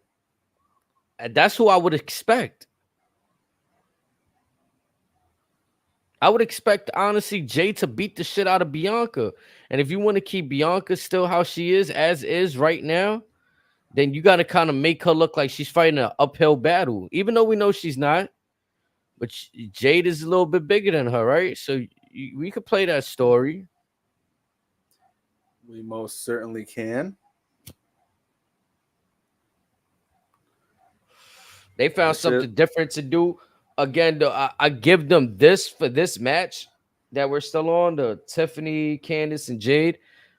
They gave us something different in this triple threat match. Even though you weren't a fan of it, they gave you I love the match as a whole. It's just no, I mean the inclusion. When everyone came out, that's the part that I hate. But the match itself, I fucking love the match because that's what I felt that they did different that I've seen. I could be wrong, but like you said, each competitor had a partner that came to interfere in the match. I don't recall seeing that in these little. Usually someone's left hanging dry. Yeah, usually somebody's left hanging dry. Everybody has somebody today. So, you know, I don't know. I just felt like I should mention that. But Tiffany wins. Shout out to Snake. She had that one. You had called that one too, right? You said you had Tiffany winning that one too. I had her or Jade. I wouldn't have been mad at Jade winning. My thought was Candice was going to take the pin regardless. Yeah, I thought Candice would have been like. I thought this would have been like if y'all want to have Chelsea Green win this shit, then I thought like, okay, maybe you put like somebody like Candice LeRae in. You know what I mean? Mm-hmm. But they chose to go with Tiffany, so I feel like that's what we might be getting, bro. Like I kind of said this, but didn't say it like this. I didn't know there was no qualifying matches. Remember, I said, oh, what if we have a situation where Tiffany get the money in the bank and this one is at SummerSlam. She already got her match for SummerSlam, like, and then we was all like, oh shit, like they're about to really push that. And it's looking like tonight, yeah, they're gonna continue like this little Tiffany and Nia Jax shit got legs. I'm not gonna lie. Got a little legs. What I'm more enjoying is, unlike the men's, this women's Money in the Bank layout so far is extremely unpredictable because they got some names that, again, I can see any of the 6 winning this match so far, or any of the selection names mentioned. I can see any of them winning. Io won last year, right? Mm-hmm. I feel like she could win again. Io and Naomi have won before. Oh no. Did Naomi or who else is in it? The only thing that I say, the only reason I say, now I got to retract my statement about Io because I had to remember the landscape of Raw, though. While you're doing that, I'm going to be right back. But go ahead. Do your thing. Yeah, I'm going to talk to the people. So, like, the reason I say that, chat, is because the landscape of Raw, you got Lee. I'm about to mix their names. I'm about to call her Leah and then Riv. You got Rhea Ripley and Liv Morgan out there. arguably that's maybe all you got because they've been adding Zelina into the mix. Now I'm not saying Zelina's not deserving, but I think it's safe. Like we know she's not getting the belt, right? Like you know what I'm saying? Like they put her in them looks right there. We got Lyra Valkyria. I'm saying Lyra Valkyria. Like let me not forget about her, but you got Kiana, but the Kiana James, like you know what I'm saying. So I don't know. I think Io Sky could possibly win. Tiffany Stratton is looking like the more. I'm looking at her like a female opportunist, right? She just weaseled her friendship. She weaseled her way into a friendship with Nia Jax, y'all. She sat there. She ain't have no plans on being friends with Nia Jax. She saw that Nia Jax won the Queen of the Ring, and she said, "This is my end right here. This is my way to be cool with Nia Jax." And she told her, "You're the Queen of the Ring. I'm the Princess of the Ring." Whatever that meant, it sounded good though, right? Now, once she said that, Nia Jax is like, And then you see the following week, Meechin talking to Tiffany Stratton, trying to run down on Tiffany Stratton, and Nia Jax come through like, bow, nah, not at all. You know what I'm saying? So it's like we've been seeing this little dynamic where Nia Jax is taking a liking for her, but I ultimately think that Tiffany is weaseling. She's like an ultimate opportunity. She's like almost like the rated R superstar edge. Like, you know what I'm saying? She's making the calculated decisions right now to put herself to snatch that championship right away from Nia Jax. Which championship is Nia challenging for? Bailey or Bailey? Bailey, right? Mm-hmm.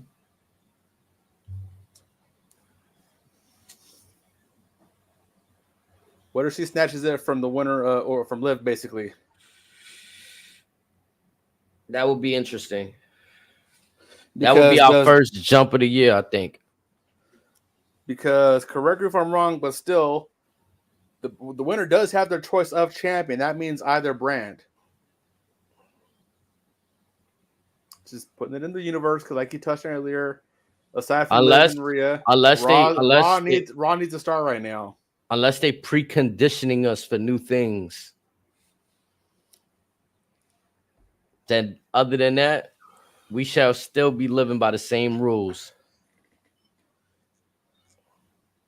Also, yeah, I can see a world where Tiffany goes to Raw because SmackDown, they're just overloaded right now. If you really want to break it down, because again, yeah, you have Becky out for a minute, you have Rhea out, Rhea's come back soon. You also have Charlotte too. Charlotte's likely to be on SmackDown with Andrade. Right. So it wouldn't hurt to have Tiffany go over to Raw, whatever, and still do her normal spiel. It'd be interesting. It'd be different, but we'll see. Right, because the competitors on Raw, I was just breaking down. I don't know if you got the list, but I was getting into the Lyra Valkyrias, the Kiana James, Shayna Baszler, Zoe Stark. You know what I'm saying? They don't have a star yet. Right. That's why, again, to your point, really the bank match for the women's could be very unpredictable, and as to where you could really see Tiffany Stratton. I think the money's with Tiffany Stratton. I think if you want to go a different direction with the championship, then you'll put it on one of the ladies from Raw, or have Tiffany Stratton go to Raw. But I think the money is having her with the briefcase, and then the payout is her turning on Nia Jax. I'm saying Tiffany right now only because let's see who that sixth woman is beforehand. But right now, yeah, the money is definitely on Tiffany.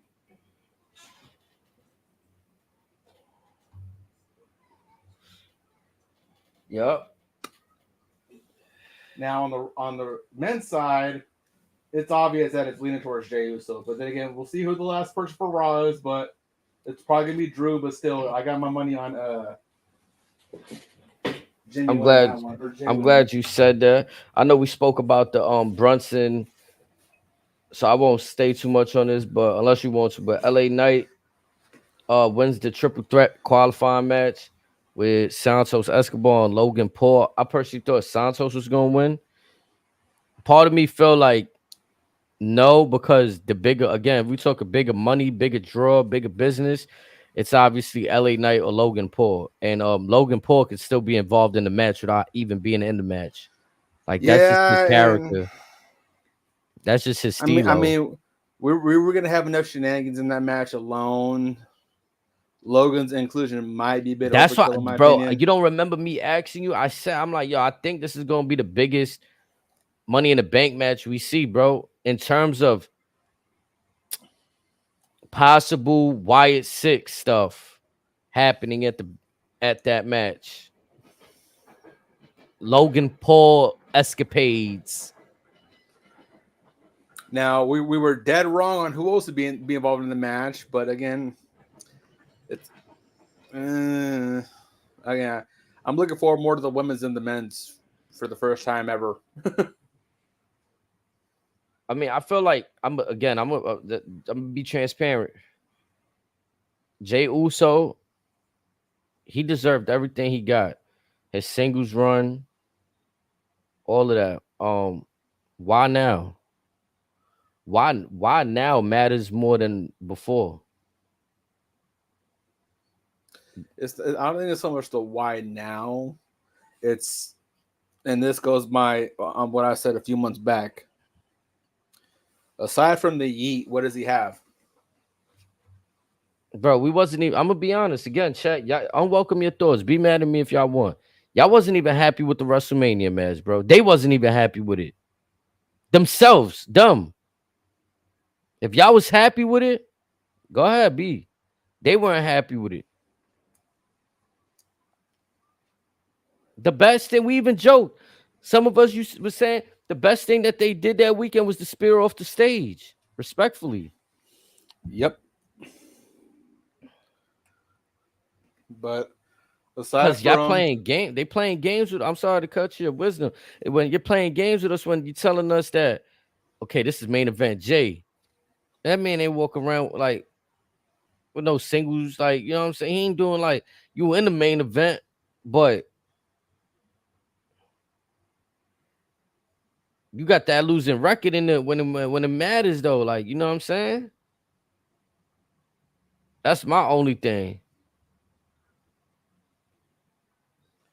So for me, yeah, I kind of went, and then they made it weird too. I'm gonna be honest. Him getting one more championship over his brother was kind of weird. Cause now it's like you could put them back together. He's always gonna have one more championship over his brother in terms of tag team. yeah, that definitely did more harm than good as far as their family legacy. Yeah, like I didn't.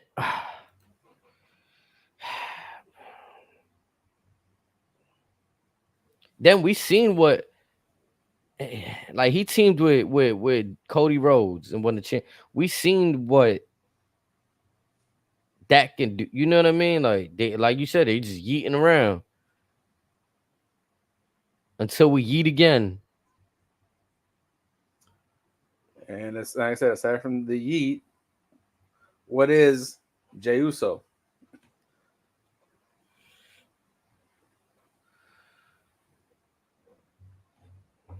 See, this is when you got to really call people's or like pull people card and pull people's real like fandom and shit. Because I'm gonna be real, there was like people that I could say wasn't fucking with their like. I used to think personally for me, I used to think the Usos was gearing towards the best tag team of all time. Like that run that they had on SmackDown before the Bloodline, when they were doing like that big battle gimmick, get to the back of the line day one ish, they were like nearing all time. Or they might like to me. I was like, damn, bro, like damn, they 10-time tag team championship. Like, what other team was doing that, bro? What other Well, team like Legion of Doom, bro? All fairness to them, they take their face paint off and take away the shoulder pads. Who the fuck were Animal and Hawk?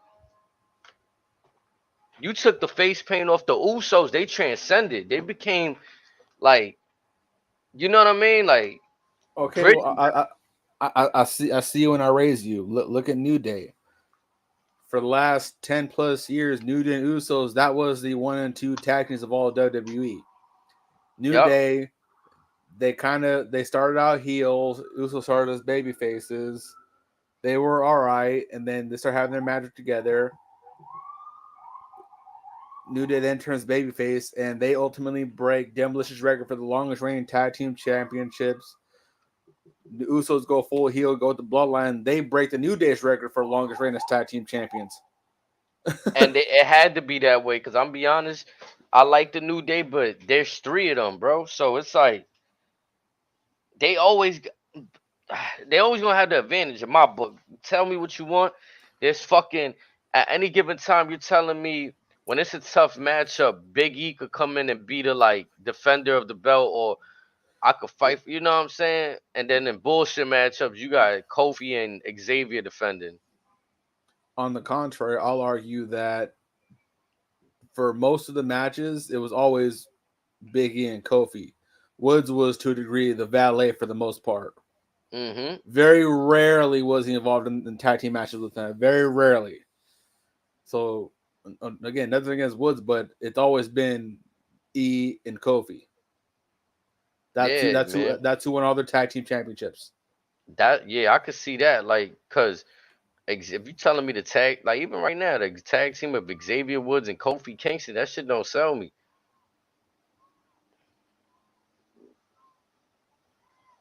That shit is like you said, they don't even got a good special with each other. Like Big E had whatever the name Oh of their no, finisher was. they're still doing the 11th hour, but Woods is doing the jump and Kofi's doing the lifting. It don't look right with them. Look, I don't even notice that they're doing it. That's how like it's They're not never on TV impactful, and they never win. right? They sent them to NXT to capture the tag team belts.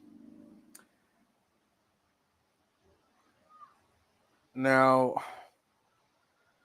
here's my theory as to why the Good Brothers work down in NXT, but New Day doesn't. And that's because the New Days, for lack of a better term, they're so accustomed to a Vince style match, the theatric, so to speak. Mm-hmm. NXT has always catered to, and not so much now anymore, but even the time there was still kind of traces of it there, of the black and gold indie style of NXT. And that was very somewhat anti-Vince style per se. Now, granted, you have Axiom now. You also had Wendy Chu doing her stuff. You had the goofy stuff there, but when you have teams of the pedigree of the Revival, DIY, American Alpha, Authors of Pain, all the even Pretty Deadly, as goofy as they were treated as a serious tag team there. I think the antics that New Day was doing had already passed them to a degree, which is why I'm still on board for Woods turning on Kofi.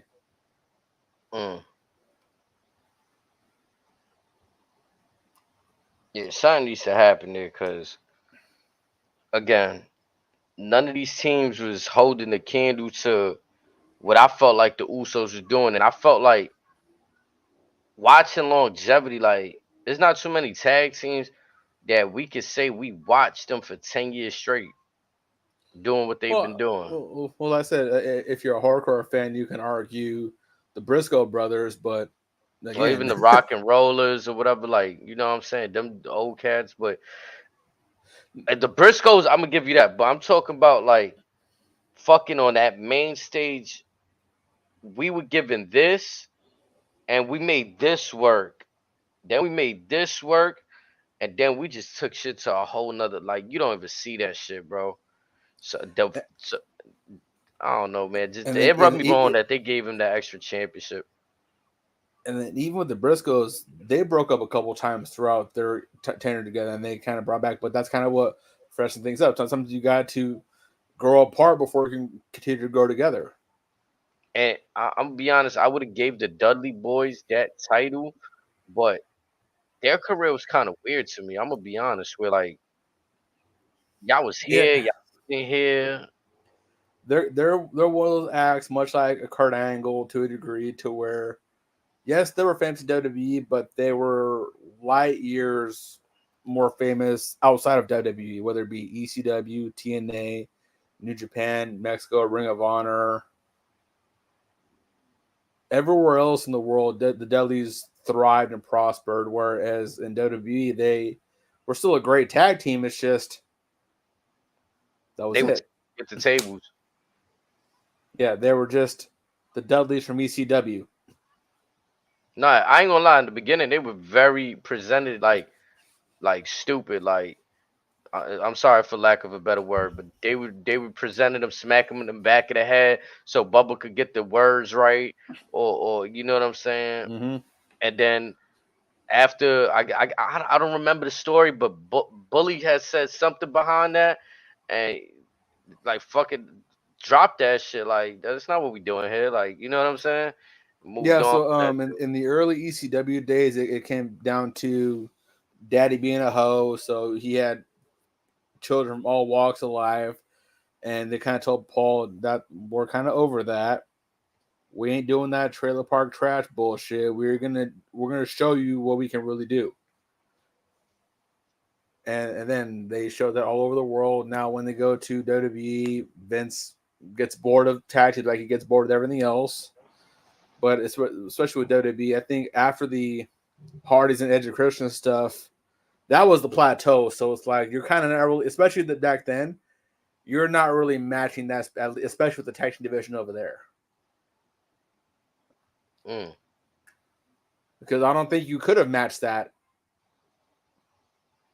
That was deep crop right there.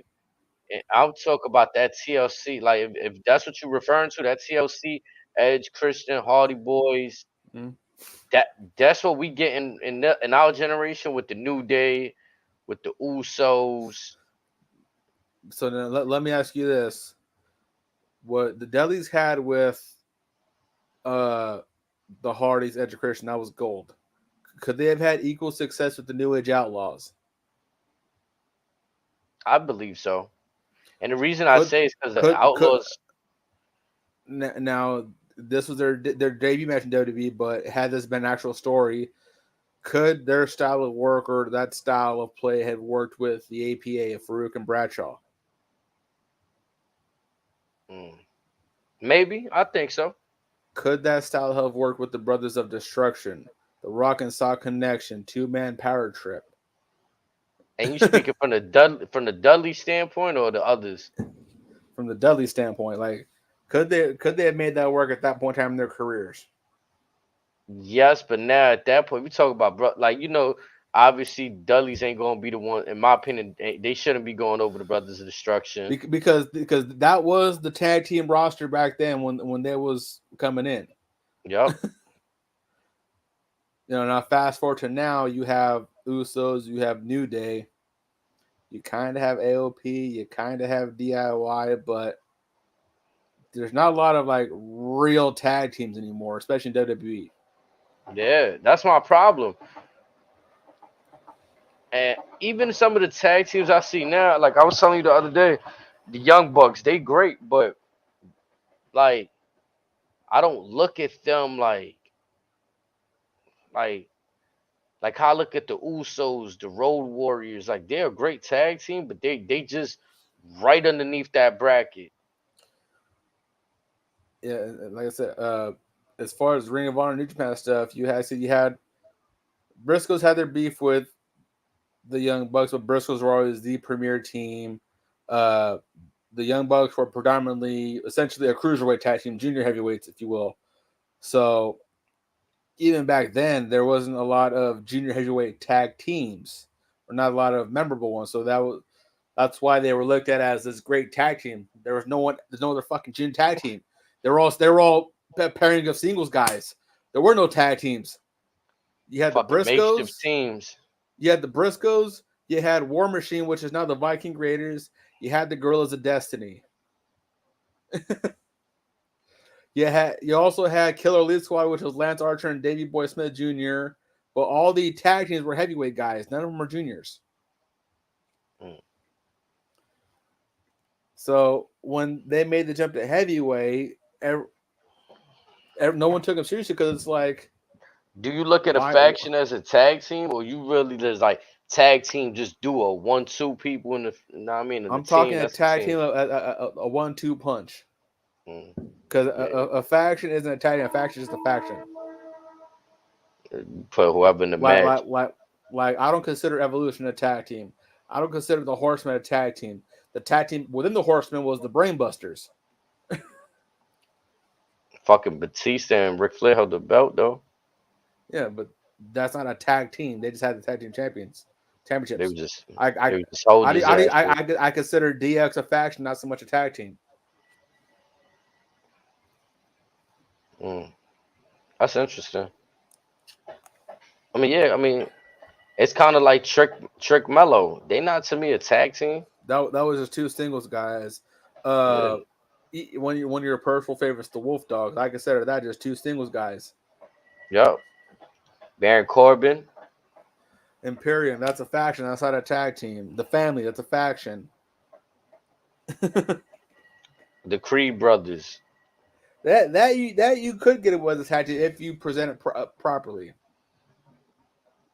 But They again, give me Steiner brother vibes a little bit, along with the Alpha Academy. They give me a blend of like I get a Haas few and of them. Benjamin more than anything else. I mean, Yeah, world's greatest tag team. the reason why I don't get Steiner Brother vibes with them is because the charisma is only from Brutus, not from Julius. Mm. Yeah, Julius, he just loud. That's about it. There's no actual charisma or moxie from him. It's all from Brutus. He just do that like he be having his little Jason Jordan moment when he do the kip ups Yeah. like 5 times and shit. Like, Whereas, yeah, Brutus Creed, you can see in his face, much like how Otis kind of took control over heavy machinery, much how like Enzo took point from his tag team with Big Cass. Like certain guys just have that in them, that charisma, that level of charisma. That it's I don't mean to put it this way, but it's like the Shawn Michaels Martin Jannetty scale. Like one person's over here, one person's over here. speaking of the tag teams, we got what's this guy's name? Grayson Waller beating up Champa and Gargano backstage and shit. No, I did notice that.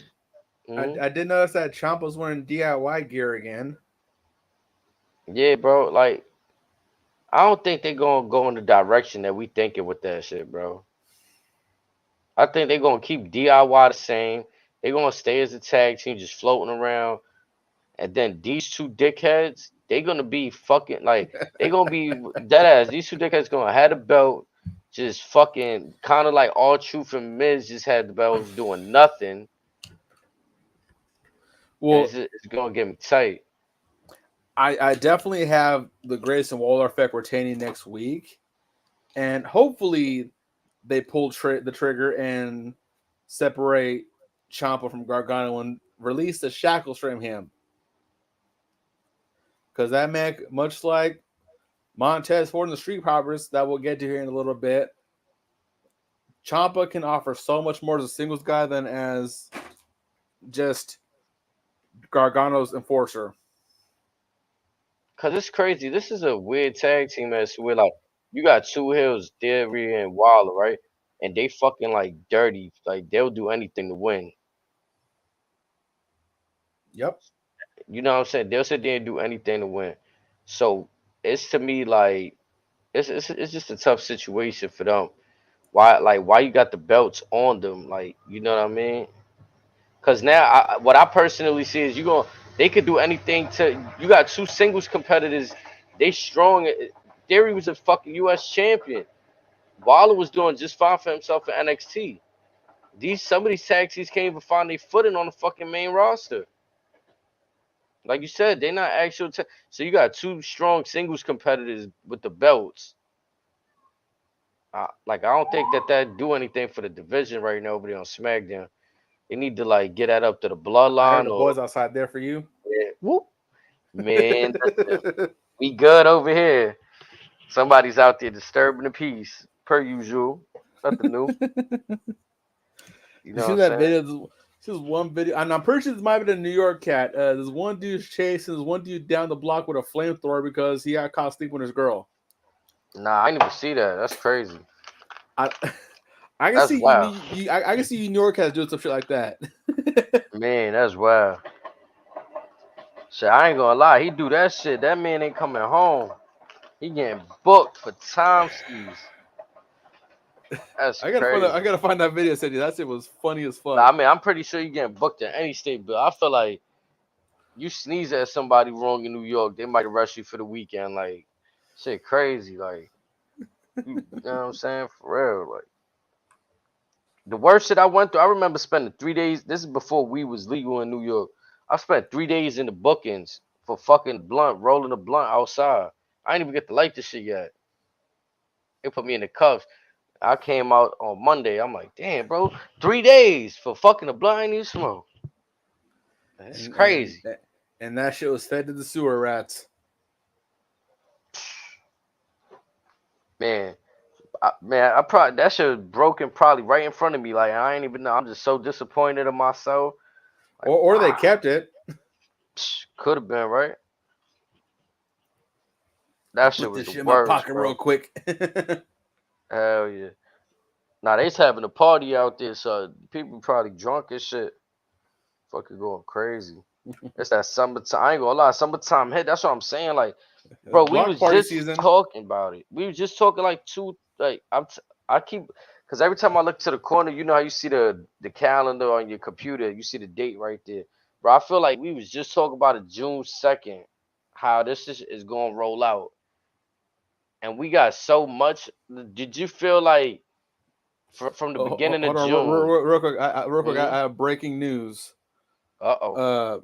Major League Baseball Hall of Famer and Oh, arguably the Orlando. greatest Latin American player to ever lace up a pair of cleats, Orlando Cepeda, has passed away at the age of 86. Yeah, rest in peace, man. I seen that tweet too. Yeah, that's tough. Rest in peace, man. Condolences to the family. Cepeda family. He had a restaurant at the ballpark for a minute in San Francisco. Mm. So if you ever watch a Giants game and you hear about the infamous cha-cha, that was his house specialty. Damn, we got two Giants legends gone within Willie a month. Mays and Orlando Cepeda. Man. And Giants are getting their ass up by the Dodgers right now, so I'm gonna just look away from baseball for the time being. But nah, this to me, just one more time, doubling down on the whatever the tag team situation. Because looking at my notes, they announced that the Street Profits gonna take on Pretty Deadly. Now, I don't know if like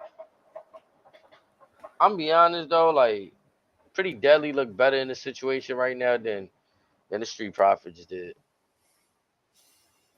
Yeah, they do. Like I honestly felt like they even came back with a change, bro. I was expecting them to see them with a see-through crowd. They came through with some cool jean jackets with the pink trims. They came back that was fresh off a Billy Ray Cyrus concert.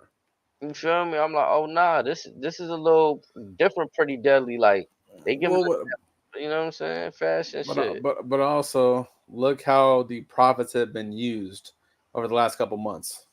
We bought the Bloodline.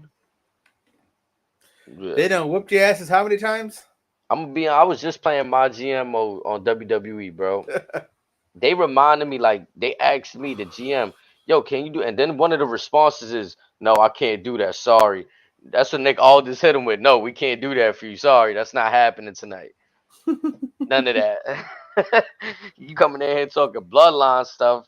You get no bloodline match. Maybe he said maybe next week. I just kicked Randy Orton, KO, and Cody out of New York City. Man. I'm not gonna lie too. I just want to y'all tell me in the chat somewhere in the universe if y'all watching. How did you feel about being at this show? One, if two, if you're a person that always goes to the show, what do you rate this? Because I know, like I was just explaining to Razor, I personally feel like I didn't miss anything. You know what I'm saying? I didn't miss anything watching, like from watching today's show from home, it didn't make me feel like, damn, I wish I was in the building. While you do your little rant, I'm gonna get some ice real quick. Yup. Damian Priest got stuck in the freezer. Nah, I'm playing. He got stuck in the airplane. How you get stuck in the airplane? Was the airplane in the air on the floor? Like, where was the airplane at that he got stuck? I don't know. Damian Priest got stuck though. So allegedly, I don't know. They said the main event of SmackDown was supposed to be Damian Priest versus Jey Uso. I'm not sure, like, if now if I don't know, because I'm trying to play speculate real quick. So if Damian Priest was supposed to main event SmackDown, is this on air or off air? Because I know sometimes I've been to SmackDown, they'll keep like after SmackDown go off the air, they'll keep the people there and have like 2 matches or so. So I'm not sure what that was, but again, it wasn't too much men's matches tonight. We seen a bunch of segments. We seen qualified matches. We had Naomi versus Blair Davenport versus Indy Hartwell. I thought this was an okay match. Yeah, taking all that time away. Naomi's getting her joint. She's getting back. You know what I'm saying? Whenever she got one of these outfits on, I think it's go time. Like, she's lit. She not just like, even though she, like my boy Razor said, she looked like a controller today. She took her, her time, creativity to try to make this for everybody to notice. Like, you know what I'm saying? Like, people be gaming, they going, oh, she a controller. Like, you know what I'm saying? Um, Now I'm an outfit person, bro. I don't know why. I could be wrong. I don't know if the wrestlers still live up to that, but I remember when back in the day when there was something special happening, somebody will always change a color, add more. You know what I'm saying? Do less. You know what I'm saying? So for me, it's it was cool. You know what I'm saying? But yeah, Naomi, she got the win. Everybody having fun outside. It's you know what I'm saying? It's about to be 4th of July weekend, so. So you But was actually, asking it's where Damian, entertaining. you was asking where Damian Priest was. Yeah. He might have been at a Rhea and Buddy's wedding reception, explaining what Mm, Dom's bullshit's all about right now. mm. But yeah, I mean, so like I said, I don't know if you heard, I was just telling them how Naomi won the match. So now we got Naomi in the Money in the Bank. And now we can finally really dive into the bloodline ceremony. Like, this is the last segment of the night right here. Now, we spoke on what we thought was going to happen in terms of, like you said, Paul Heyman was supposed to be anointed as the wise man of these things. Um, do you think what's the timetable now for you? Like, does anything change? Is it still the same? Does what happened to Paul Heyman tonight, getting attacked so viciously, does that change how you seen anything? No, my timetable is still having Roman come back around sometime between the end of the year and the Rumble. Mm. It just makes Roman coming at number 30 that much more of a holy fuck moment, because you have the orchestra queuing in, you have the wise man come out, and then you have the tribal chief follow suit. Ooh, we. And it's going to be an Indy at Lucas Oil too. Pat McAfee is gonna lose his shit during that whole outing. You just say, "Cole, acknowledge your tribal chief." And this could be the Netflix era, so you can hear McAfee say, "What the fuck?" I'm telling you, I'm gonna justify these "what the fucks" one way or another.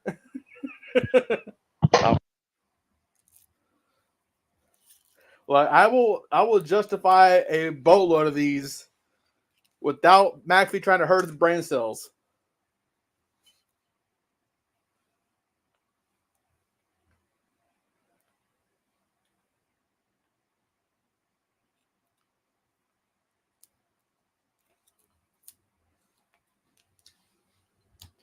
Ladies and gentlemen, I think he has fallen and is unable to get up at this time. Oh no, I forgot. I had flicked this shit up. I got my. Nah, I forgot to set my shit to the other set. That's crazy. I'm glad you said so. 'Cause I had just asked you something too. That's just crazy. Now I was asking you, like I was saying, did you think that something was gonna happen to Paul Heyman tonight? Did you think somebody was gonna get attacked tonight? Did you think we was going that route? The second Solo said that this is going to be Paul's anointment into my bloodline, I knew shit was going to go bad. Now, again, I said this before. I'll say this again. Someone give Paul Heyman an Academy Award for his acting, because this has been amazing these last few years. And again, it makes me that it's obvious that he's now excommunicated from the bloodline now, much like Jimmy and Jey Uso. I'm that much more invested into how this iteration of the bloodline, or the Pacific Savages, so to speak, take it from here. You know what I love about this storyline too? This shit feels so gangster-ish in the sense of like, you know, like it's so many different levels of gangster-ish that shit is going on, like family gangster-ish, business gangster-ish, borderline club-ish, gangster-ish. Like, you know what I'm saying? Like, it's a lot of stuff going on. It's a lot of layers in this shit for real. Cause like you said, Paul Heyman really got like my tears, and Solo got the vibe of a young dude that's taking over the block and got no respect for nothing that came before him. He's saying he's the new shot caller. He's been putting in the work. He's been putting dudes on. It's all he's been doing everything. Yeah, he's taking what's his, and he kind of showing, like, I think something I overlooked myself is like, damn, Roman kind of took 4 years to do that shit. Respectfully, 3 years, whatever, to build this shit like this. Solo's trying to show like he doing this shit overnight, just bringing people in, like, and it's testament to the old wise thinking when you follow the wise man versus the new kid on the block saying, "I'm here, they're not here." Was good. And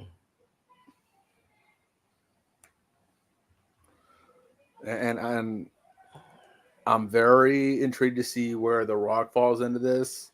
I'm very interested to see how they reunite the Usos and Roman together with Heyman as the ones. I'm very interested to see where Zilla Fatu falls into this. Whether they bring in Journey or Lance as well, or anybody. I want to see the poking of the bear has begun. The Ula Fala was shown tonight on SmackDown and placed around the head and neck above the shoulders of one Solo Sikoa. But not by the wise man.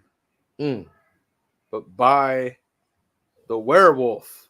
I'm going to be honest. I thought he was going to put it on himself. That would have blew my fucking mind. Like, I thought when Jacob had it in his hand, I thought he was just gonna fuck his head up. Like, he looked at it for a minute. Yeah, he kind of like looked at what was in his hand. Like, so this is it. This is the crown right here. For real. That's why I was, and then kind of like, I don't know. I'm probably looking into this part too much too. He puts the shit on him and kind of like gets out of there. Like, you know what I'm saying? He kneels down, but like, as to like before, we'll see, like you said, the wise man. Oh yes, my tribal chief. Oh yes, like. Well, and that's a callback to Jacob saying that he's the black sheep of the family. He's not worthy of being in the same presence of royalty. My man cooking right now. Chat chill. Oh wee. I drink and I know things. Oh wee. Oh no, hold on, no, to continue Solo's anointment. Oh Had to wee. bust out the Remy real quick. The good stuff. Oh man. But again, like, this is gonna be an entirely different bloodline,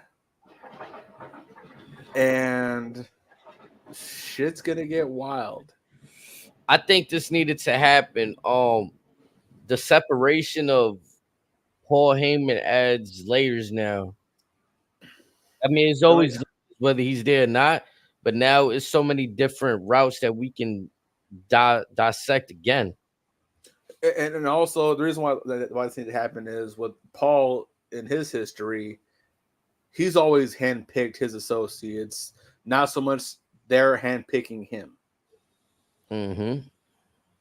So again, yes, back then, there's another callback. Roman said that Solo will be the new tribal chief. It could have been Jay, but Jay fucked it up. It's gonna be Solo. Solo's gonna be the next tribal chief. Roman loses at Mania. Solo doubles down with the losses have consequences. And now he's got the either you stand by me and accept me as your leader, or you're a dead man walking.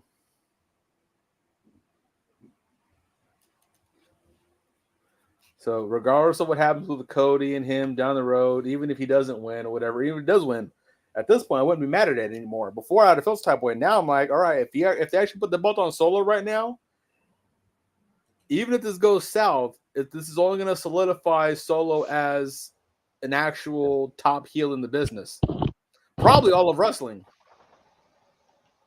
I think Solo's already kind of like. Remember when Dom still kind of got that when he get on the mic, but I think he's reaching more that cool factor, like where the shit with Liv is kind of making people like look at like Dom like, oh, he got the joints, you know what I mean?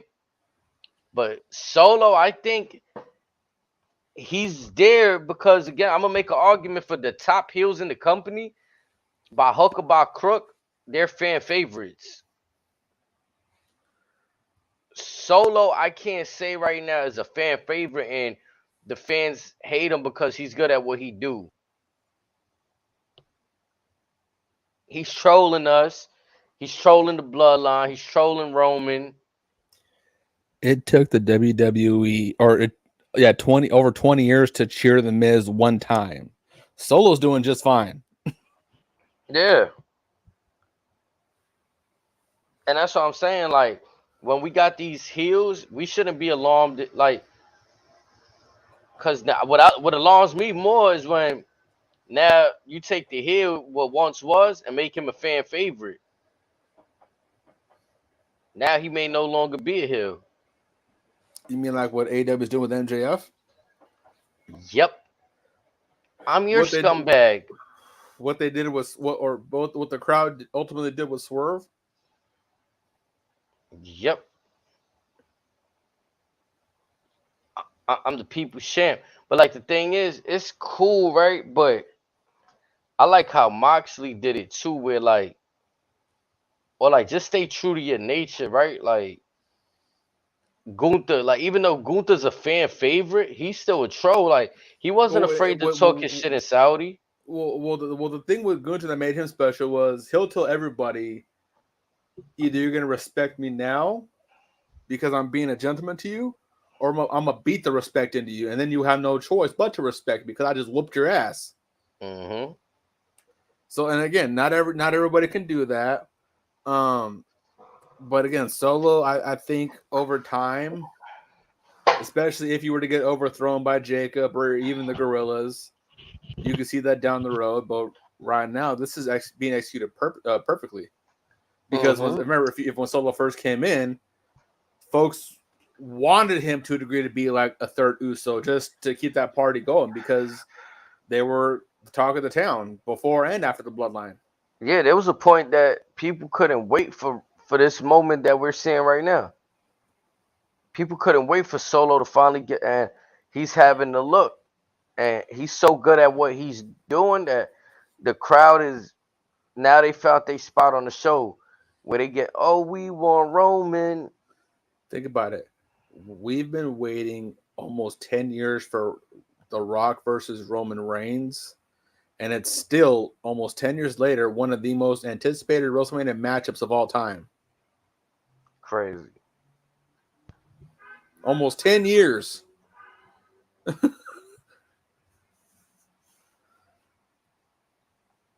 Ooh-wee. When's the Money in the Bank? Next week, July 5th. This weekend we have Forbidden Door, or this Sunday. Oh shit. Tomorrow, Man, it's getting crazy. Tomorrow during AW Collision, this was announced this morning, I believe. Swerve Strickland and Will Ospreay will have a weigh-in. The fuck? I don't recall ever seeing that in AEW ever, to be honest. Yo, they better not be in there with no towels and they boxes and all that. Like, this a boxing match, bro. They need to just go out there like Crash Holly, bro. Somebody wear the scale. Like, put that shit over your shoulders. I mean, talk your shit. Show that you could carry the scale out there. Don't give me no UFC weigh-in, bro. I don't want no UFC. Tony Khan standing there in the middle watching them, you heard? Like, come on. It's going to be a half-assed version of that. I can promise you that. And my concern is, like how most of this has been doing, Swerve's going to be playing second fiddle. Imagine fucking Tony Khan right there in the fucking middle of these dudes. Fucking, like, come on, man. You know it's going to be him, Don Callis, and Prince Nana. Fuck it. I may even watch it tomorrow. Let's see. No, hold on. I got UFC tomorrow. I'll catch it on Twitter. Yo, and that you said. Oh, so that's tomorrow in the Collision.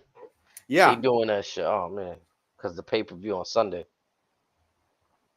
Is this shit even fucking needed? Like, y'all couldn't. No. This is where. So they dropped the ball on Swerve and Ospreay the moment it actually heated up. Believe it or not.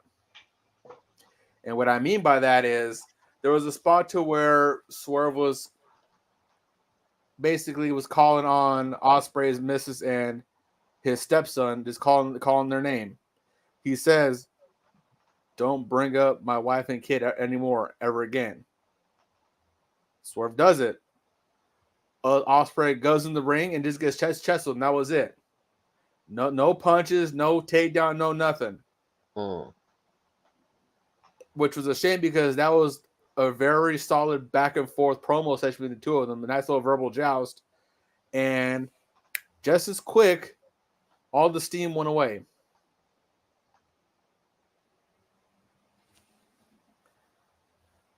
So, again, unfortunately, it's looking like Ospreay will win this match. And yeah, this is one of those dream matches motherfuckers don't want. Y'all want all of these dream matches. Then when it's two of your favorites and one of your favorite about to lose that belt, yeah, now it's something interesting. Oh no! They've already set the table. Ospreay's gonna beat Swerve, and then it'll be Ospreay, MJF, and Wembley. They've already set that table. I'm gonna be honest too, bro. MJF don't need to be in all of these kind of matches, bro. Like he just got back. It's that, but it's his style to me too. Like his style is like we were saying before. He's smart. It's a throwback. Don't highlight his imperfections, bro. Don't, like, you know what I mean? Like, you're gonna have him in high octane matches when his strong suit is the stick. And regardless, again, I'm not saying he can't do those style matches because he most certainly can. It's just like you said, you maximize his work if you just stick to his traits. The minute, like you said, you focus on the imperfections, all you're doing is killing off his credibility. Have they learned nothing from The Rock and WWE? Like, The Rock did not have a match until WrestleMania, but was on TV every week, cutting promos, whooping ass. Tony Khan still believes that airing that CM Punk footage was the right thing to do for their company. Wow. They have not recovered from that since. Now, the numbers were a little bit better this week, but everyone's is still making fun of the numbers because everyone's like, y'all still lost to Kendrick Lamar last week. y'all lost to Kendrick Lamar and you're blaming it on Black Panther. Motherfucker performed the same song 6 times in a row. It's crazy. That's all. That's all I even put on Twitter. Like, if Tony Khan wants to get a million people watching that show, announce Drake for 5 minutes, even 2 minutes. If he was smart, he'd try to get them in a match or something. Something. I mean, shit. He's had Rick Ross. Bring Rick Ross out. Have him sing a song to the BBL Drizzy beat. Something.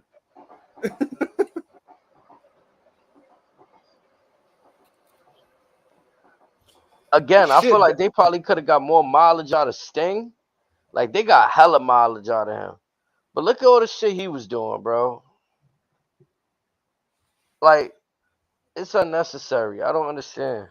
You could have had something with Cody Rhodes being managed by Arn Anderson and Andrade being managed by Ric Flair.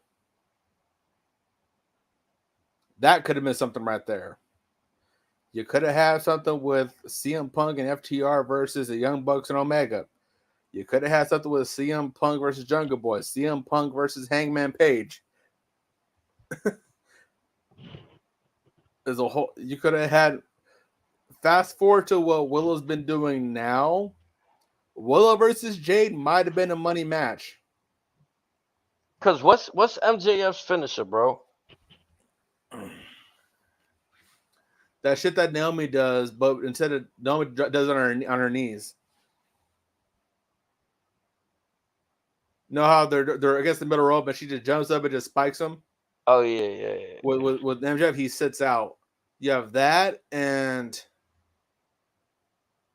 I want to say he has something else, like a DDT or some shit, right? Or like, oh no, he has a either DDT or a power driver, one of the two.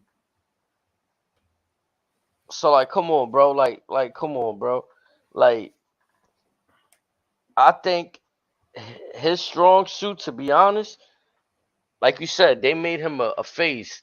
He's the people's scumbag, but make him all the way a scumbag. Like, you know what I'm saying? Like, he's the dirtiest player in the game, damn near. Like, he almost like a Ric Flair without being Ric Flair with the robes and shit like that. He's like top notch heel, dog. Like, I don't understand.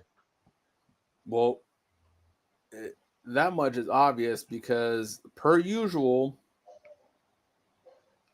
there's no big stars on the pay-per-view, so you bring back a guy who has been out for, well, no, MJ's been gone for about 5-6 months, so it's a little bit different for him, but yeah, but fresh off injury, he tells you in a promo he's not going to wrestle any luchadors. What do you have him do? You book him. You have him face probably one of the stiffest luchadors in the entire fucking world in Rouge. Only that's more physical than him will probably be Daga, who's in Pro Wrestling Noah, and then you have a jobber trio in the Cage of Agony announce that MJF will be in a match at Forbidden Door against an upstart from Mexico named Hechicero.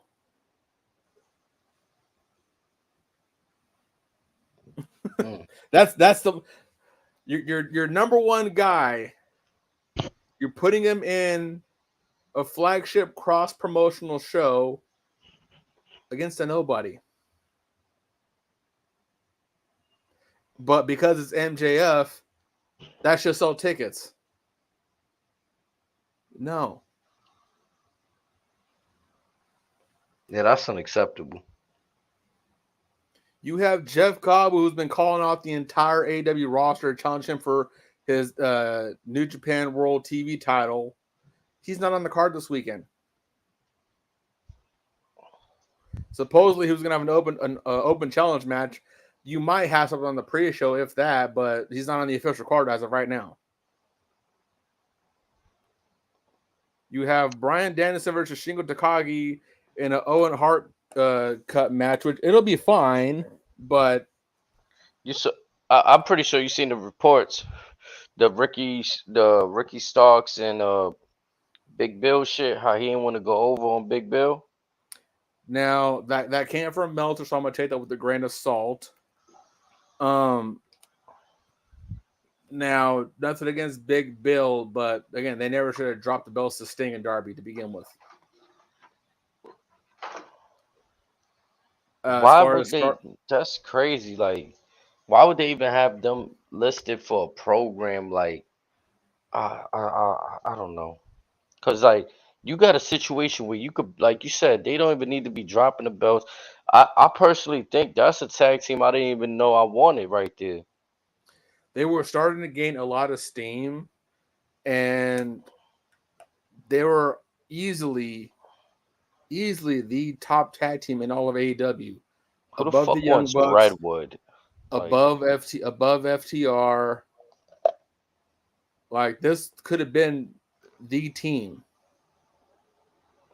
I mean, that's what made Enzo and Cass kind of beastie. That like Cass was Cass, like 7 foot tall. You can't teach that. Here's what's crazy. The folks were watching Starks and Big Bill immediately draw comparisons to the two dudes with attitude, Shawn Michaels and Diesel. They were getting that kind of love from Jump Street.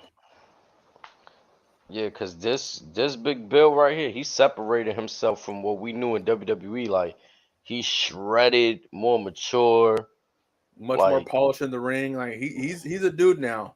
Yeah. But now he's got the Jericho stank on him. Yeah, that Redwood. Who want the Redwood? Like, it's crazy.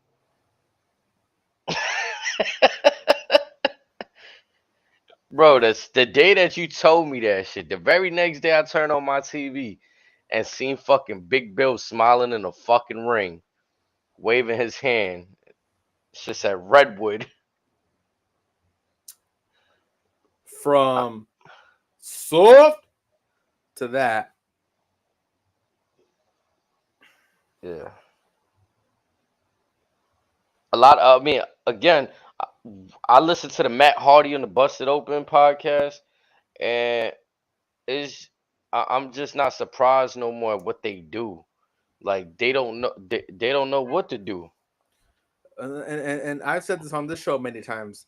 I want to give them all the faith in the world, but they're not giving me any reason to justify said faith.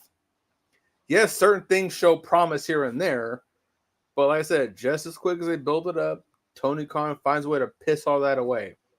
Or excuse me, the Young Bucks and Chris Jericho find a way to piss all that away. It's irony. We always say this too, but it's irony how you don't like the politics of said WWE, but you have to deal with another set of politics that's arguably worse. There's a reason why WCW's tenure wasn't as long as it deservedly should have been. But there's many reasons for that, but one of the key reasons to why they got into the rut that they did post-Attitude Era was you had too many folks on top that were afraid of losing their spots when, let's be honest, Jericho and Young Bucks weren't top guys there from Jump Street to begin with. Jericho was a mid-card when he left WWE. He was a mid-carder in New Japan. The Young Bucks were still a junior heavyweight tag team. I feel like dudes like Dolph Ziggler, Nick Nemeth now, Matt Cardona, them showing that they didn't have to sign to AEW, and Mustafa Ali, and they continuing to grow their stock without AEW. I mean, it don't seem like they're in an unhappy situation. They're getting their work off, whether it's here or there. You know what I'm saying? Now I'm here for a few months. Like, I mean, they said the grass is green on the other side, but which side of the road are you looking at?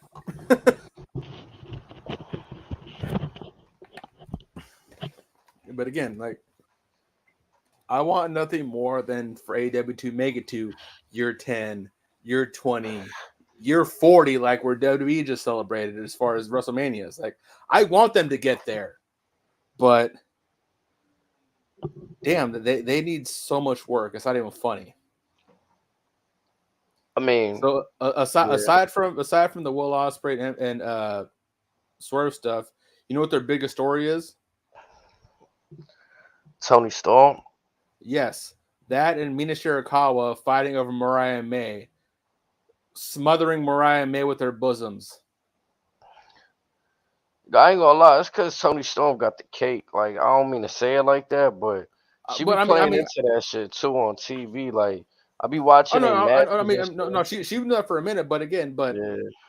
you have again, and I kind of to a degree harp on this with WWE and NXT as they've done lately, as far as like we joked on as far as all the beautiful women in NXT for like conversation, but it's stuff like this, which is why the Bellas, Paige, Charlotte, Mercedes, Becky, Bailey, all of them kind of wanted to veer away from the Divas title or enunciation. The stuff like this, and to see this drawn ratings, and like I said, let's look at Mercedes and Paige, who were sparked the Divas revolution to where we started calling them women as opposed to divas.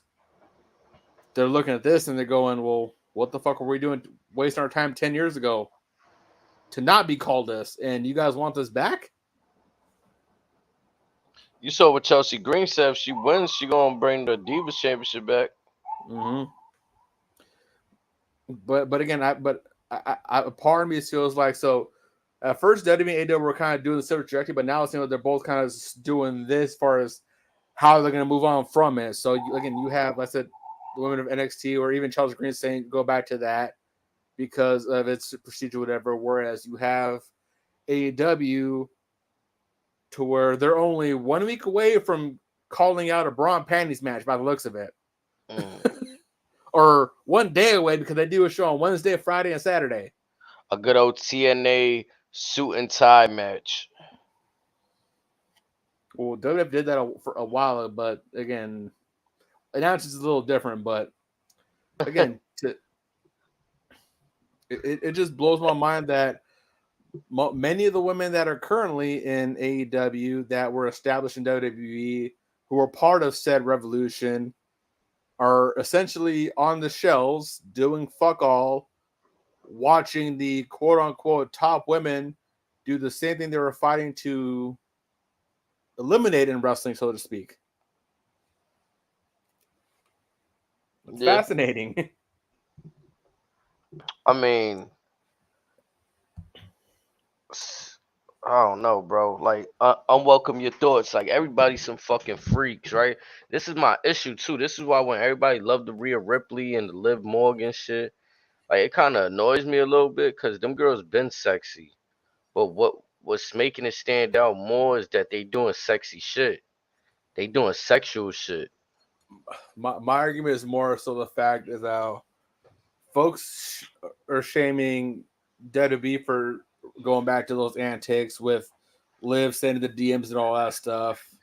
Because you have folks, the AW fans on Twitter stating that they are purposely endorsing a sexual harassment angle, blah, blah, blah. Whereas you have Tony Storm and Mina Shirakawa rubbing their tits and asses against Mariah May and essentially having a Mariah May on a pole match this weekend for that damn near. Yeah. And over there, it's as they call it, it's the real graps. That's why I said keep the same fucking energy. Like, that's why my problem is when we come together as a community. Because unfortunately, if I gotta put myself in this space, I'm in the community, right? So when I'm in whether my opinion is the same or differs from the community, we all together. When we all put up these narratives and angles, like you said, like, oh, WWE is terrible for this and for that. It's fucking entertainment. Then somebody else spin it and it's the greatest shit. Like, oh, with all respect, like, oh, Tony Storm is the greatest. because you know what I'm saying. Like, I ain't gonna lie, when I watch her matches in AEW, I just like see her doing no different than them. You know, like you just saying, like them spots, like throw him into the corner, she falls face first into the crotch of the opponent, like doing crazy sexual shit. So, I mean, But like I said, just keep the same energy. If you're gonna say that Debbie is doing sexual assault angles, well, what do you call the AEW shit some of the time? I mean, I just don't understand why wrestling never came out and said that these storylines that they're portraying are like, know what I mean? It's just like a movie or like it's based off life, bro. Like what y'all like they want storyline. How could you make a wrestling like wrestling is an exclusive world, right? Like there's nothing like this. So to make a storyline, that's really fucking creative in itself. It could be easy once you're already in that realm, but it's like how do you continue to change the keep pushing the goalpost after that? Now, I get it. Certain stories, certain angles have no place in wrestling. I get that. I mean, Hmm. no one, for example, no one wants to see someone essentially lynching another person. I get that. Even though AEW dangled Darby Allin, blah blah blah. No one wants to see a crucifixion angle. Or Yeah. how about the reverse of it though? My bad to cut you off. You're right, we don't gotta see that. But how about when JBL was being fake racist and I'm controlling the border? Mm-hmm. You know what I'm saying? Like we ain't gotta really show the visual, but now we got the superhero coming to wash up a JBL that's talk about this book. You know what I'm saying? Like there's the now it wasn't received well, but WWE still did it. The Hassan shit with Undertaker. Mm-hmm. Or even folks that try to forget. Do you remember Heidenreich? Yup. He used to wear Were the red with the blonde hair. were allegedly in one of his last angles, he was reading Michael Cole a poem while he was raping Michael Cole. Crazy. I mean, who was it? It was Kane, the Triple H that had the sex with the. Oh, And the Katie Vick story. yeah. And I said, yeah. I mean, yeah. Granted, yeah, you don't have to do everything as far as to push the edge, but again, like we say, for the most part, wrestling should. I get it, you want to target the kid audience or whatever to sell merchandise, but for the most part, yeah, you want to target a more mature audience. I get that. Hold on, but what's different than like you said, we ain't gonna promote no domestic violence and no shit like that. But what's the difference between a nigga like a character in character? I'm just saying in character chat between a dude just fucking laying a short like I seen Suzuki beat the shit out of Oscar, bro. And y'all okay with that? Y'all love that shit? Cause it was done in Japan. It's alright. Fuck it, right? But we do it on American soil. It's like we calling for somebody to be arrested now. For a quick sidebar on that, I'm glad you Like, brought up. I'm glad you brought up Suzuki. The next Bloodsport event Shayna Baszler is going to be at. She's calling out Suzuki. I mean, they probably let her beat the shit out of him, right? No, Suzuki would be like, "Nah, she's harder than me. I'm good. I'm too old for this shit." Yeah, like you know what I'm saying. Now she could get it in for real, for real. Like, yeah, if y'all know what I'm talking about, go watch Minoru Suzuki versus Oscar, man. Versus, Like, or it'd be it was a Suzuki tag versus match. Kana. Yeah, it was a tag match. I forget it was a tag match. To be honest, I thought it was a one-on-one. Yeah, you fucking beating the fucking dog shit out of her. I just remember that one scene where again he just apologizes her and just starts just going in. Fucking grabbing her by the hair and shit, and just like kick. Like it looked like he was shooting on her, like for real. Like, Mm-hmm. I mean, but from my accounts though, she told him to lay it on her. Like she told him to not hold back. So She says, "I ain't afraid. I could take it." yeah. So And let and me just that state that also. and Hmm. with respects in that culture, especially even then, it's far so much now to where, again, yeah, it's there. A lot of them have some antiquated ways of cutting their teeth, but sometimes you gotta just bite down the mouthpiece and say, "Hey, I gave my licks and earned my stripes." Yep. And again, to prove my point, if done on American soil, this shit might go a whole nother way. TNA was doing intergender stuff for a minute because Jordan Grace was a TNA world champion. We just see. I don't know how often they've been doing it, but we've They seen did it it as very recent. seldomly. Moose beat the fuck out of her. I think Eddie Edwards beat the fuck out of her. AJ Francis has put Steph DeLanda to the table. Oh, but we've seen that before. I mean, shit. Look at anything Bubba Ray related. Right.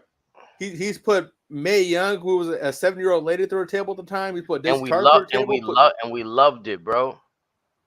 That's still talked about to this day. That's what I'm saying. This so sensitive, but I'm trying to play hero era in And then time. It's every crazy. once in a while, you have a situation with Jericho and Michaels. Remember that where he accidentally dropped a real punch on Michael's wife and blacked her eye? Yep. Yeah, so sometimes that's gonna happen. It's an accident. It's just gonna happen. Yeah, But no. Shit happened. but it's one of those. If all parties involved are knowing of the parameters or accepting of what could possibly happen, then all right. But again, so at least just cross that bridge first before everything else goes to happen, and then us as fans, like I said, just keep that same energy. If you're gonna call one storyline a sexual harassment case, well, what do you call the Tony Storm miniature called Mariah Anthony? Do you call that an orgy or what? For real. I'm being honest. I mean, I'm not trying to be disrespectful. I just call it what it is. It's like, what are we supposed to call it? Yeah, like what are you trying to perpetrate here? Like, And then also on the same energy, you have several folks that pretty much want Serena Deeb to lose every match for the rest of her life because she's married to Marty Scurll. For those that may not know, Marty Scurll was one of the names that was unfortunately blackballed from the majority of the wrestling world during the speaking out movement.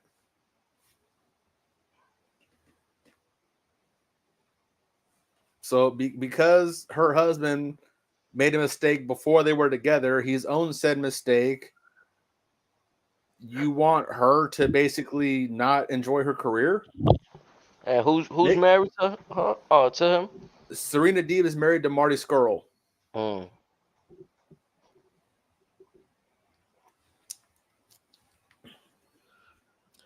Marty Scurll is a guy who could have been major in AEW, a major player there, was very big in Japan, could have been a megastar in WWE, believe it or not. But now he's subjected to doing small shows in Germany, Puerto Rico, and I think he's in AAA with Kona. If not seen him though, he's somewhere in Mexico too. But again, Alberto Del Rio is another one. Made a few boneheaded dumb mistakes, and everyone in America or all over the world just basically tells him because he's made mistakes and he's paid for his mistakes, he has lost his privilege to do what he enjoys. That keeps him out of said trouble. Ain't no way motherfuckers like JBL and hated Del Rio when it's the same character. Ain't no way. Oh no! The internet wrestling community wishes death upon ADR most of the time. I know it. I mean, I get why. Like, yeah, cause they on Page side and shit like that, and yeah, whatever he did to her, that's fucked up. Yeah, You but know what I'm saying? even for to a degree, Paige was like, "Hey, I was on some shit too. So I'm saying, We were both fucked up."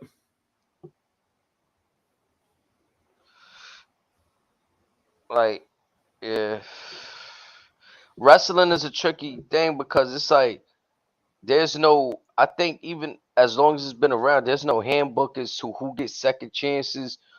How do people get second? Like, And we live in such a fickle, finicky era. and here's my question: when the Page sex tape leaked, how come Woods was the only one that did not get in trouble? Company man. So was Brad Maddox. Nah. I mean, I could be wrong. I heard like reading shit online that he was like problematic anyway. Like not so favorable with the attitude. Yeah, but yeah, Maddox, to a guy who came in with WWE versus Woods, who came in off the Indies. Mm-hmm. I'm just saying, like, He ain't had no value though. Outside, like at least Xavier had his little video game shit he doing. Now I don't know if that was taking off at that time. This was before Up Down Down though. This was like right Yeah, before. okay. That's what I'm saying. Like again, he was the one that didn't really face any ramifications. Instead, you award him with what we now know as a New Day. Again, Because when that shit happened, Woods was still part of New Day, right? They had just started, I believe, like just started. Okay. Yeah. This. If anything, this was very early in that infancy. I feel like Usos had said something about that shit in the. Yeah, they touched it in that rap battle with Wale on commentary, going Javon. Big E, you know what's good. Just don't go all rated R like your boy Xavier Woods. Yeah.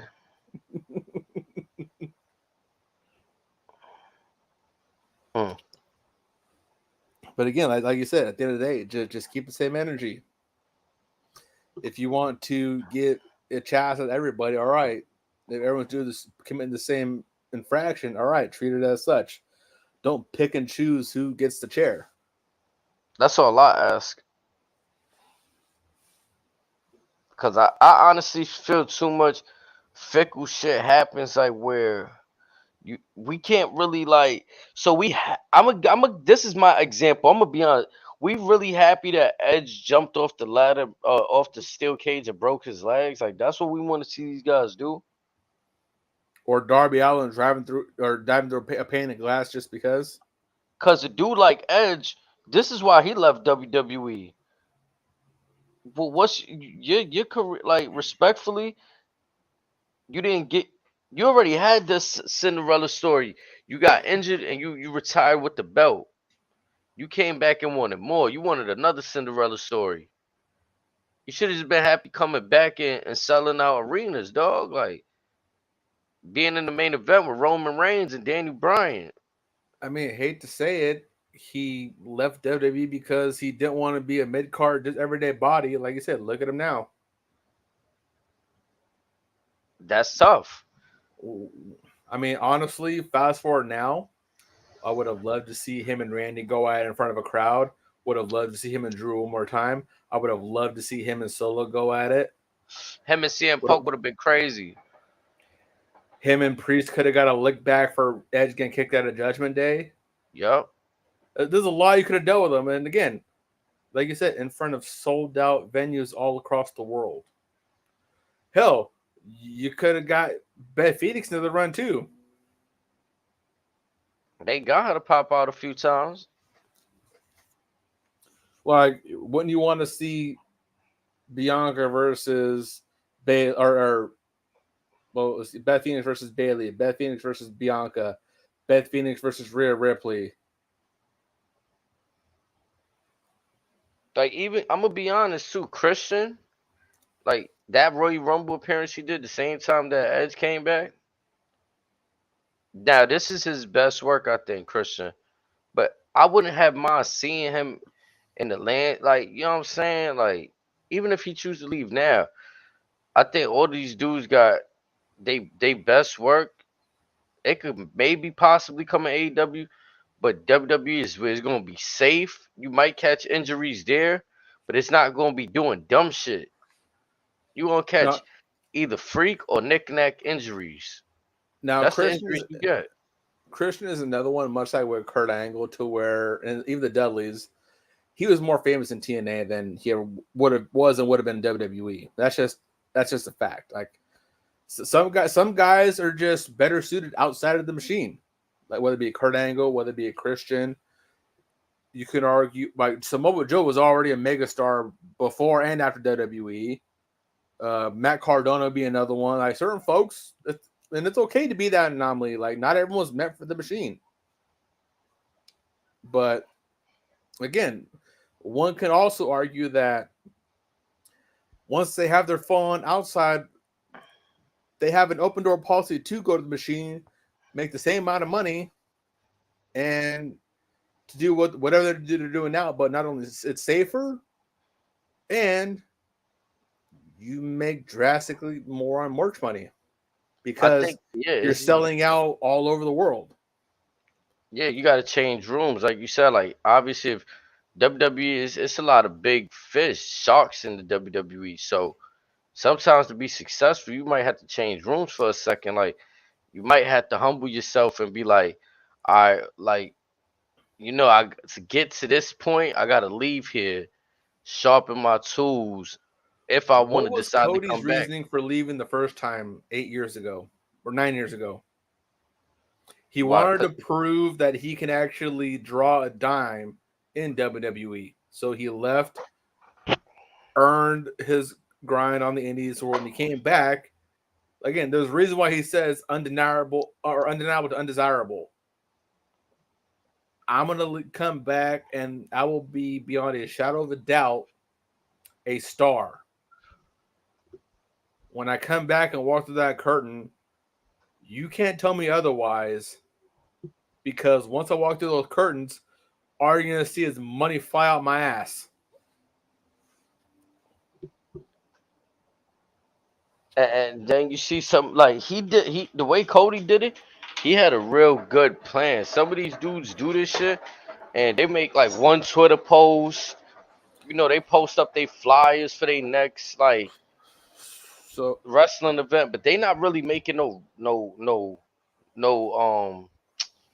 what's the word, like no impact. Like Cody really made a impact.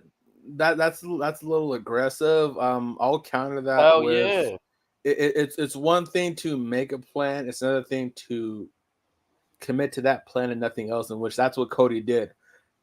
Cody, his main focus was knocking down a list of guys on his list who he felt 5-6 years from that time will be stars.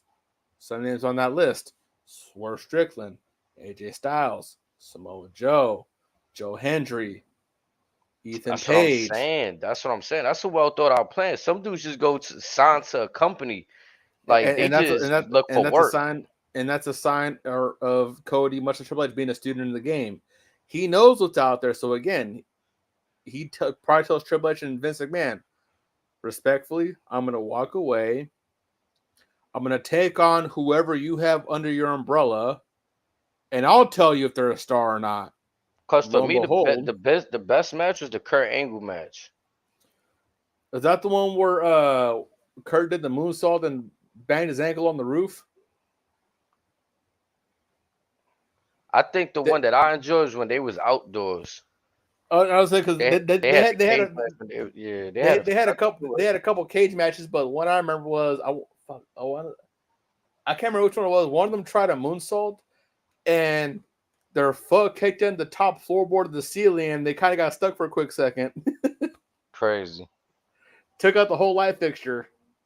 Nah, I think the one I'm talking about was when they was in the baseball stadium. Oh, I remember that one too. Yeah, that was a good one too. That one was, I was like, oh shit, Cody really hanging. Like all these other dudes, like you said, they up and comers, but Kurt Angle, even though he was already getting to the back end, I'm like, nah, this is still a Hall of Fame though. When you have Cody Rhodes and Kurt Angle running up and down the indies, that was my opinion of a Dusty Rhodes and Flair going through a normal NWA loop. They're just going across every town, damn near together. Hell, even Jake Hager was having some fire matches with Cody on that same circuit. And that's what I'm saying. Like, okay, to your point, maybe a Mustafa Ali. I think he probably planned his shit out. Like, he seems like, okay, I'm gonna Matt Cardona, but those are few in between. I see a lot of people that they front like. It's kind of like what Cody said in that promo. I'm not going to be that one that you said, oh, wait for the next chapter. And there is no next chapter, really. Like, you know what I'm saying? You take the moment with your own bare hands. Yeah. Like, unfortunately, like for AOP, they wasn't really doing nothing either. They was about to start up their own organization. But Triple H, however they got back, that's how they got back. They weren't doing nothing that got them back.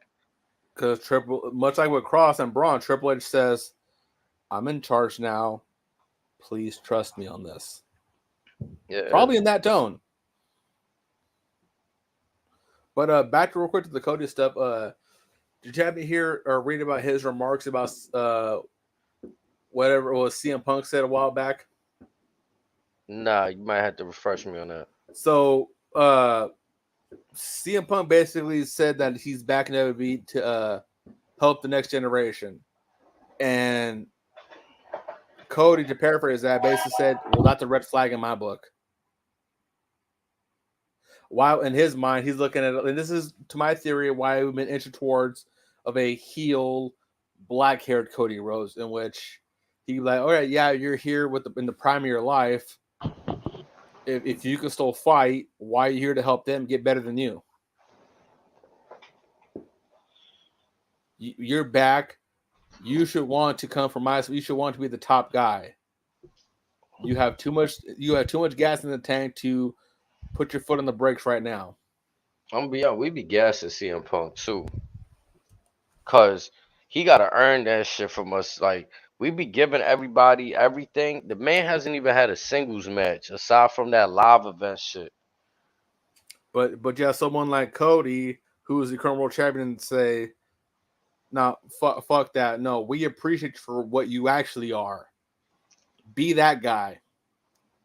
It reminds me of some of what Punk and Triple H when they were going at it back in like 2010, 2011, to where Punk tells Triple H, "I don't want the new you. I want this. I want the old you. The new you sucks."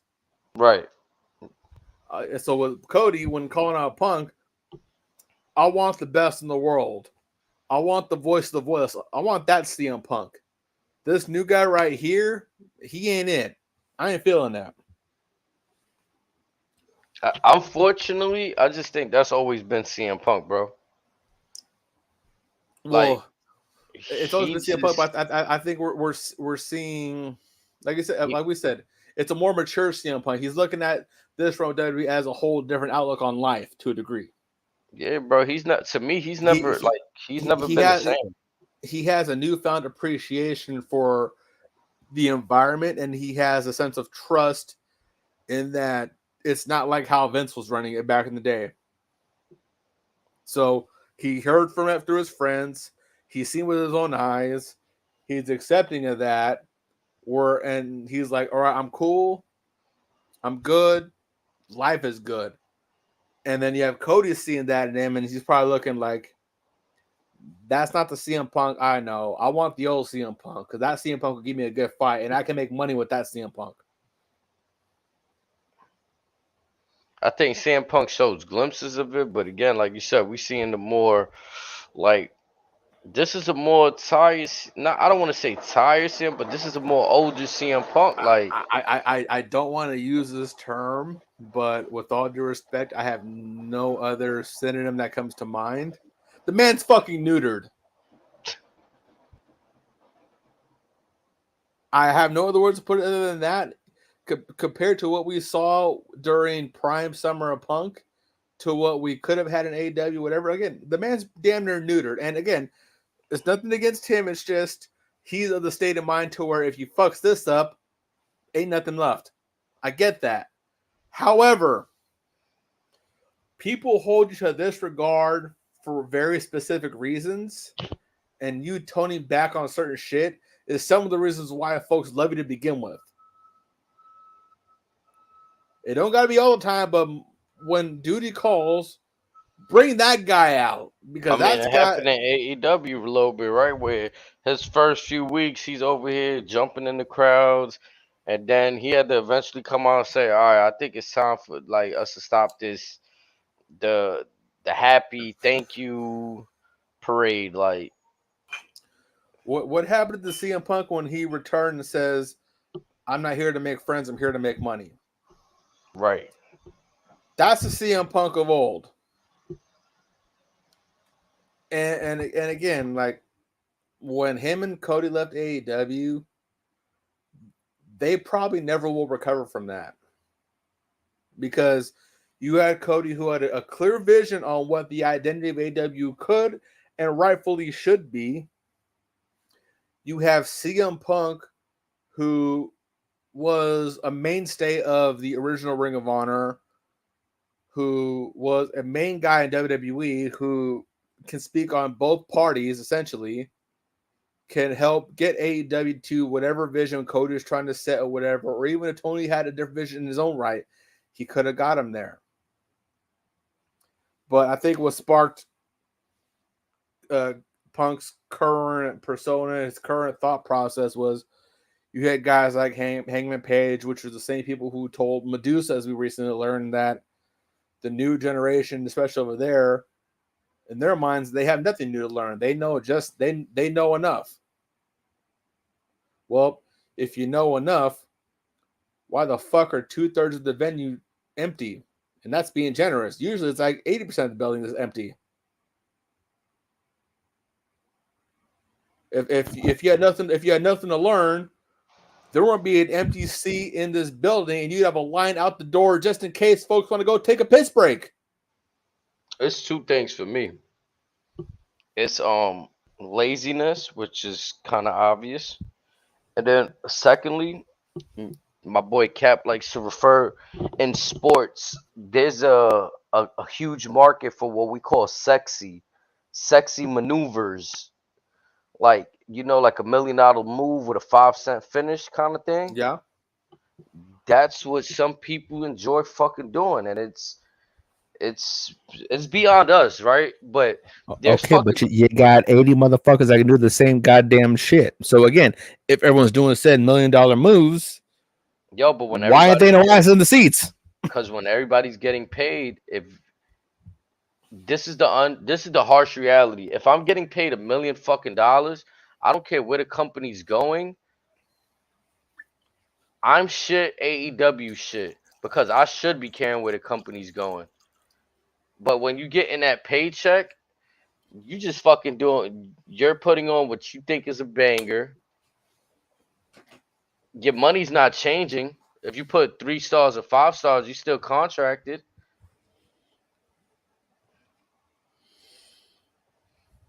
You sent me how much they spending, right, for the year. So that's the rumored amount, and again, that price is probably for maybe, all honesty, if that's for the whole show, whether it's per year or per month or whatever, that's a lot of fucking money. And hold on, that was for the whole show, just for talent alone. I don't think that might have been for talent alone, but again, that's talent alone, not the production, not the cameraman. That's a lot of fucking money. Yes, and that's including flying in guys like Ospreay and Okada, probably business first class to and from.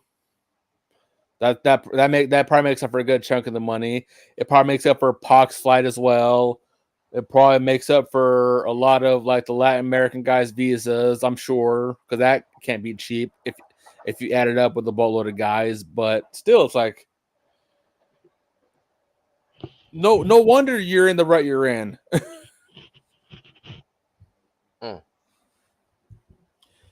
And again, like how much is that? How much are you paying Taz? How much are you paying Mark Henry? How much are you paying JR, Jarrett? Guys that could actually help you grow as a business.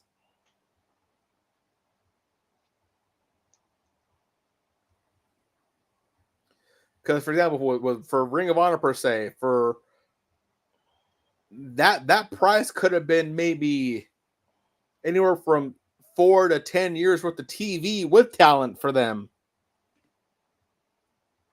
And they're putting on amazing show after amazing show all over the U.S.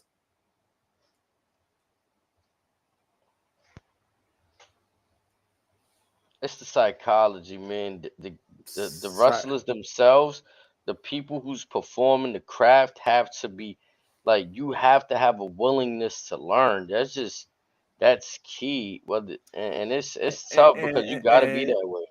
And a part of that, I feel like us as fans are responsible for the modern style because we've heavily praised Shawn Michaels doing a Sweet Chin Music.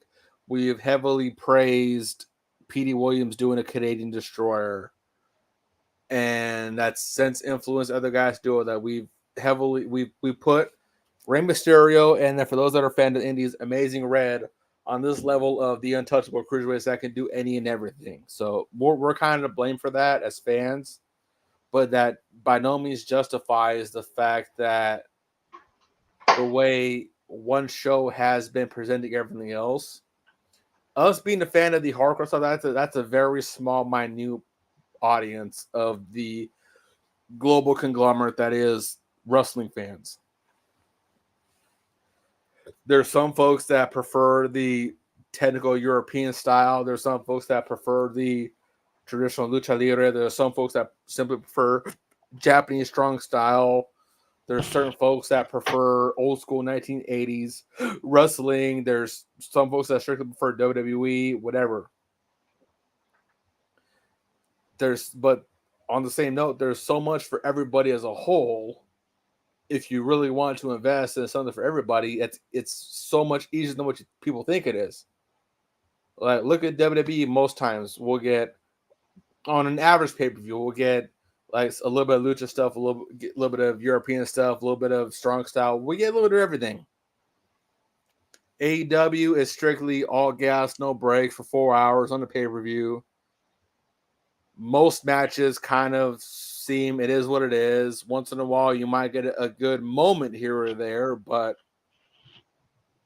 to be honest, again, in 5 years, the only big moments that are big moments to me are Moxley debuting at the first Double Nothing and giving Omega a DDT through a poker chip or whatever. It might have been a glass table to set their match, whatever, one or two, but that was very early on. I remember, unfortunately, the brawl out stuff. I remember, unfortunately, the stories of Andrade trying to get fired on purpose for slapping Sammy Guevara. I remember the Wembley drama. Rick Ross getting in trouble for saying, "Get that motherfucker right there." Just unfortunately, like with AW, they're plagued by all the bad stuff surpassing some of the good that they've done over the years. Yeah. Yes, it's not fair to them, but it's like, I mean, this is the landscape that you've created yourself.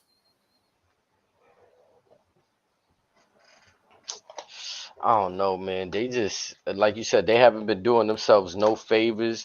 I don't see, like, I want to ask you straight up though, like some of these dudes that's around, not just in AEW but WWE period, like, do we really see a dude like Andrade beating Andre the Giant? Like, they shouldn't even be. Even look at how Alberto Del Rio had to beat Big Show in that last minute. Nigga had to Yeah, tape his legs to the bottom of the rope and shit. Like, so allow me to answer that by setting this alternative. If booked properly, I can see a world in which Andrade beats Macho Man. I can see a world in which he beats Warrior. Warrior 2? Yes. If present this Car Andrade or even Mexico, whatever, it presented a certain way, I could picture that because again, he has the certain ring work. If you had him a mouthpiece, it'd be easier for him because I mean, yes, he's getting better with his English, but with a mouthpiece might be better off as a side killer. But again, as far as bell to bell, I can see him being Savage. I can see him being a Warrior. I Even, could even even, even, I could even see him beating Brett back in the 90s. that's crazy. Ultimate And that Warrior flattened Triple H in like 11 seconds. no, but this is because I've seen his work in Mexico and Japan as La Sombra. I've seen his NXT work as Andrade El Idolo. I've seen the AEW stuff. I've seen a lot of them all around to that. Okay, if we're comparing then versus now and like a little cross motion thing, I could see that happening. Or even But like, right, like, cause some of my argument is like, I take some of the primes from now. Now you'll probably give me the like, not you, but I'm saying people probably give me the Will Ospreys, the people that's not in WWE, obviously, because the primes from before will probably all come from WWF or maybe outside. But I think those dudes were the way that their characters were built, and like Hulk Hogan, whenever he was getting beat up, he had to you brother like it was kind of like that R2 button in 2K. You know, like the older dudes had them R2 buttons and shit. Undertaker with the sit up. So, do you know what the common denominator with between this era and that era is? So Most, if not all of them, did work in Japan, which means they are all well versed in the traditional Japanese strong style. You are taught how to tell a story through violence, but strictly hand-to-hand combat. That is how you sell the story. Not so much from the flips and the high spots. That's all Mexico stuff. But it's more just the physical combat. Whereas, like I said, in the UK, it's more submission based. In Mexico is more high flying based. But traditionally in Japan, it's strictly you put the dukes up and you treat it like it's a fight. So again, with Andrade, who has a history in Japan and in Mexico, is well versed in that Japanese strong style. Hulk Hogan was a megastar for Giant Baba in Japan long before Vince got him. Hogan's best work was before he got into WWF. That's what folks don't understand. yo, Because it's Andre very ain't losing like 8 years, bro. He right. gonna get now. I give you this though. If Andrade get in that back end of Andre the Giant, Okay, so Andrade may not beat Andre, but you know who probably would? who Maybe that? a Gunter. Mm, Maybe a Braun Breaker. mm-mm. I think Braun too small. There be times like Braun, height wise, Braun might have been a little undersized, but again, that level of physicality. yeah, he would have had to take like he'd had to spear his knees out. But again, it goes back to that OG style of, again, especially with Japan. It's like they're not going to let you give it unless you can take it just as hard. So again, it's trial by fire. You got to earn your stripes by combat. So in Andre's case, being from that old school style, he'll probably see like a Gunter or a Braun's physicality, and he'll probably have Bobby tell Vince, "This is a guy right here. This is a guy." And that's how folks cut their teeth under their stripes. Again, you show out in the ring, or sometimes you meet him at a bar, you pay for his tab, or you say, "Hey, salute," break bread with him. That's how you would cut your teeth. It's either way by the combat or by breaking bread. It's all just networking. Hmm. I just think like some of the dudes now, like it's not their fault, but we're calling for too many people to have a spot that's like, bro, realistically, bro, we could give you this look, but you taking out a real marquee matchup. Like, And Tentuition, like that's kind of why I said instead of Andrade beating Andre, I could see him beating a Savage or a Warrior. They're not quite that level, but they're equally respectfully is up there potentially, depending on who's talking. again, like it was interesting. I'm gonna go back to it. What Undertaker said to Chris Van Vliet. He was doing bad with the championship, and Vince made the call on a Monday night to switch the Mm-hmm. title. We need more of that. Yo, if he's not cutting it right now, we not here to burp people, bro. The show must go on. So now again, I'm not trying to be disrespectful. I'm not trying to be an asshole, but there's a reason why Vince kept putting the belt back on Brock for the last 10 years. They weren't moving the numbers. They weren't Right. moving the merch. Again, all love to Kofi, all love to Big E. Bro, I'm gonna be honest with you, bro. It's way easier for me to buy a Brock Lesnar shirt before I buy a New Day shirt, bro. As much as I could love them, I'm not gonna be outside like with the New Day, like you know what I'm saying. Like I'll probably buy it to have for the house, like collection shit, but like, You wasn't fucking with that powder blue Boodio shirt? nah, I don't even have. You know which one I almost did get? It was a black one. I don't know if you remember a Halloween one that they had. Mm-hmm. I think it was like black, green, and orange or some shit like that. With their OG logo on it? Yup. Mm-hmm. Yeah, it was like some real old one. But them colors right there, like that Miami colorway, like that Miami Vice. I only thought about it because I'm like, yeah, I like that Miami Vice way, but it was too much unicorns and foolery and And again, bootios. they're targeted as kids, but when you see Brock and you see the Beast Incarnate logo, the sword sticking out the mouth, the fish hooks on the side. The classic F5 shirt from Young Brock. Like I got the Young Brock shirt too. The one, remember the black and gray shirt that he had when he came out when he was like the youngest champion, that F5 Fury shirt. I got that one. When Taz dropped the catchphrase for the single greatest video game they've had, "Here comes the pain." That Brock Lesnar. Yeah, bro, you gonna tell me eat, sleep, conquer, repeat didn't mean something? Suplex City didn't mean something? Those were moments. Niggas just ain't make shirts because they look cool. Those were fucking moments. Eat, sleep, conquer, repeat. Then he did the streak. Repeat. Like what? Suplex City. Those were fucking moments. Not just making shirts because they look cool and shit. Like that's the difference. Like you said, you putting a strap on niggas that's making moments. Lifetime shit. Like, damn. Sometimes you gotta do just hold like. And again, regardless of how if folks think that Brock, now hopefully Brock's name gets cleared of all the Vince bullshit, because that would probably be a heavy blow to WWE as a whole, just not having Brock. But again, assuming they let him back in with open arms, the minute he drops that first German, all you're gonna hear is 15 plus people chant Suplex City. I'm trying to tell you. That shit meant something right there. Or even when we got Brock in the bank, Cowboy Brock with the cowboy hat just saying, Bobby. Even money. Even The Rock, right? Like, you know, shout out to my brother Snakes. He thought that The Rock wasn't gonna win the championship coming back as to where I thought he was based on what Brian said.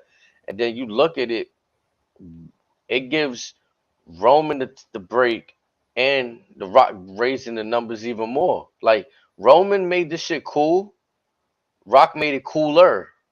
It's just it is what it is. Oh well, I mean, Roman brought the relevancy back, but Rock definitely brought the cool factor back because it is The Rock. And the way he did it with the final boss. There's a reason why everyone dubbed him the most electrifying man in sports entertainment. There is a reason why he's still to this day called the People's Champion. Mm-hmm.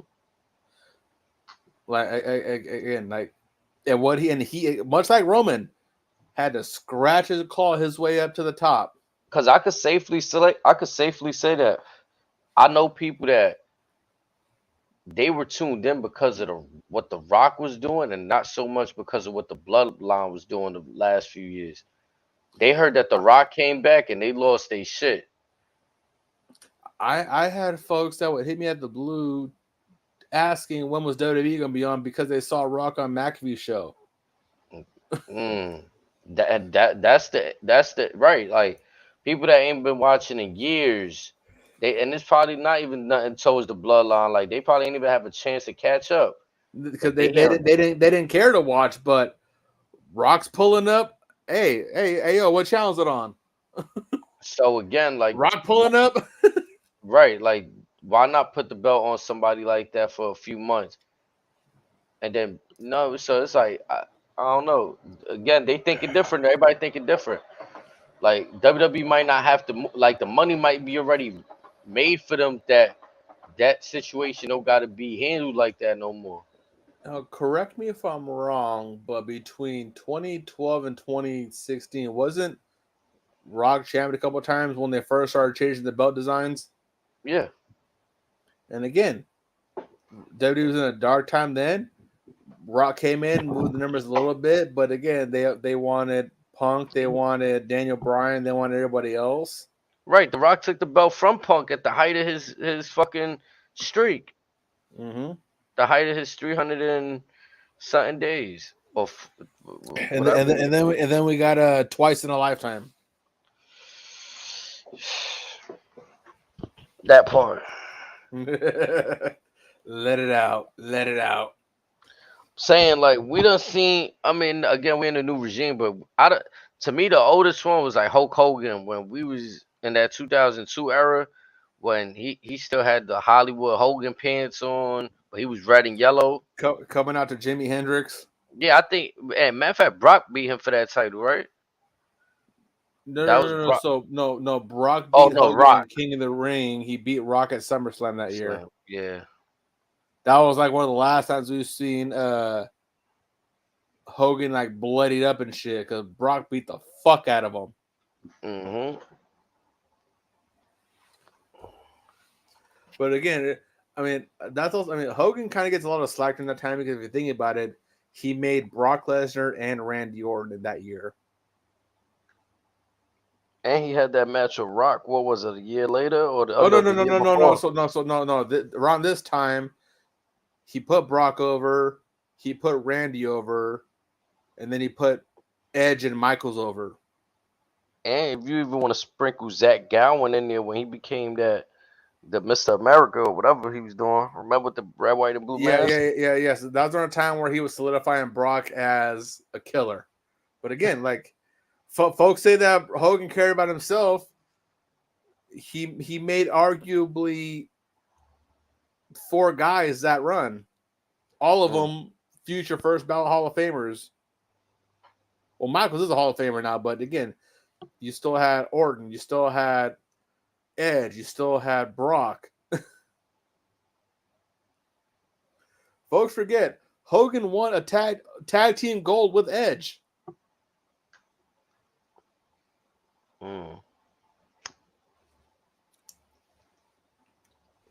That might have been here in Sacramento, if I'm not mistaken, believe it or not.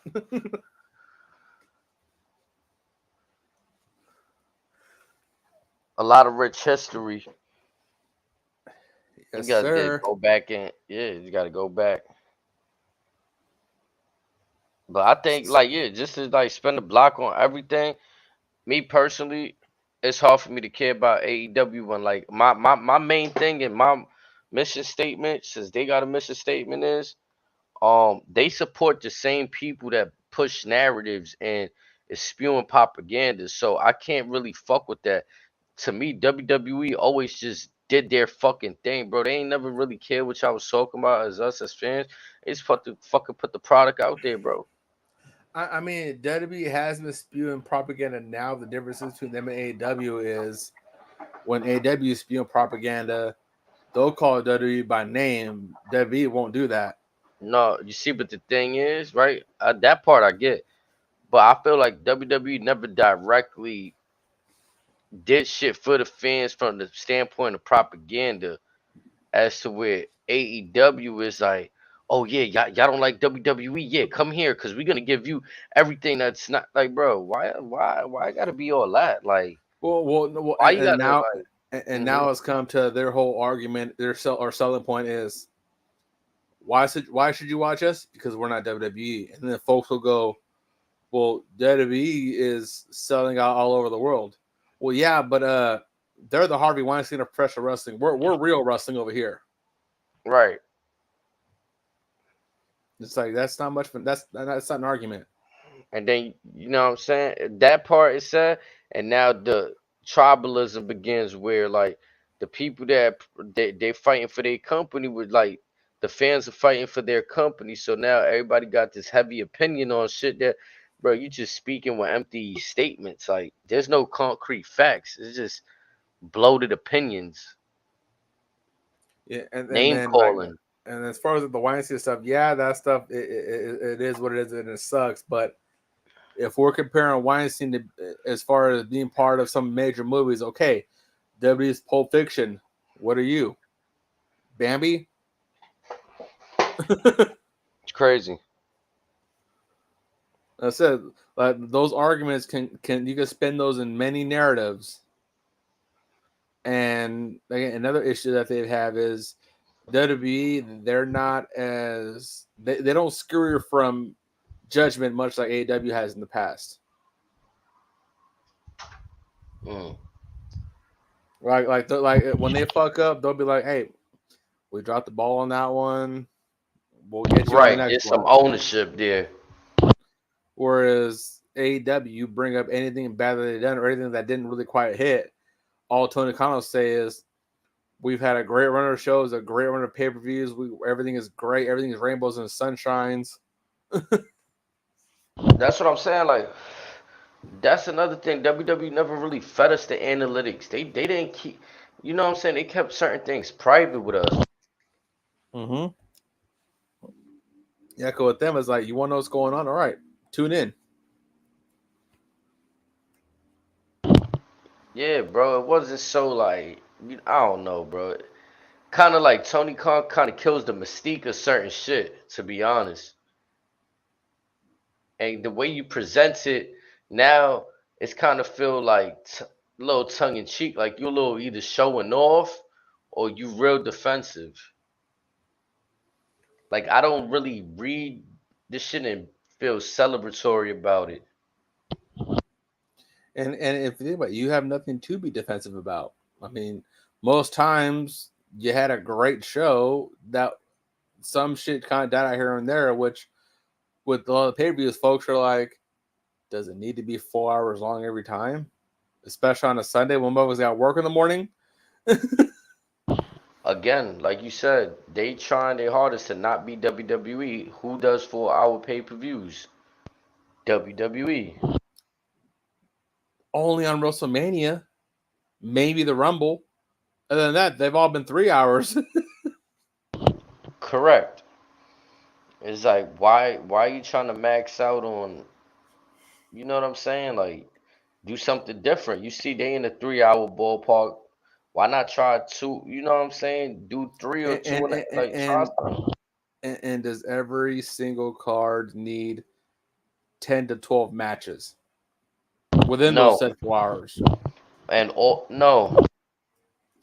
Now, if you had certain stories established, you can argue that. But when you're blowing through so many quote unquote angles of stories, each month we're getting a blow off, and then we're on to something else. So it's like whatever happened this show, you don't even give it a chance to breathe. So therefore, it gets forgot about.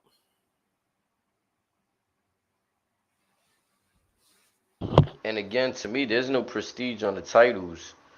Like they've had one. If I could be wrong, there's one continental tournament, but the championship remains for that.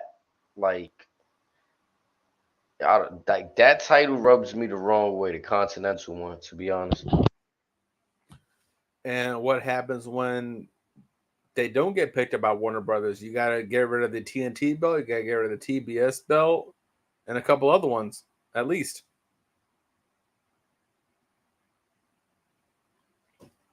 And then you got to ask yourself, okay, well, what do you do with the Ring of Honor belts? Do those just disappear too, or what? What about the 200 plus folks you got on the roster in total? Are you Tony Khan, gonna pay to keep all of them on the payroll, knowing that everything that you're doing is completely out of pocket?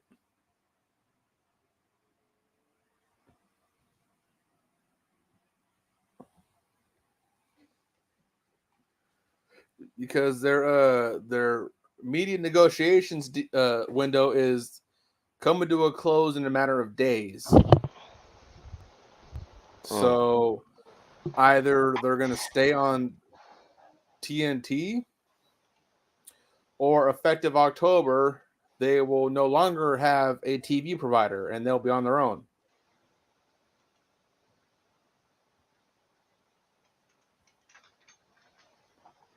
And many of us have joked about them being on their own or whatever, but at the same time, it's like, again,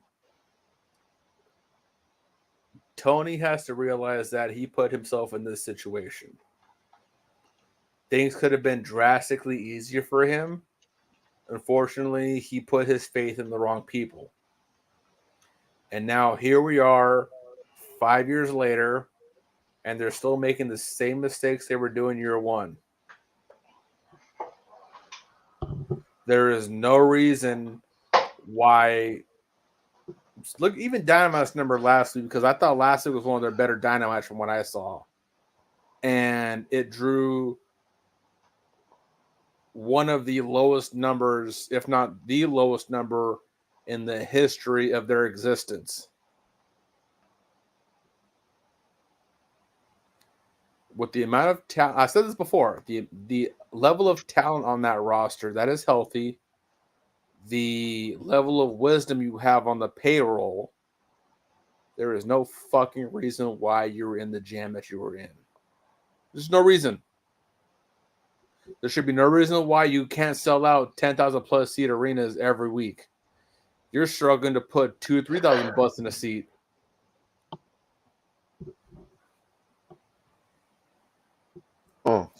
Just blows my mind.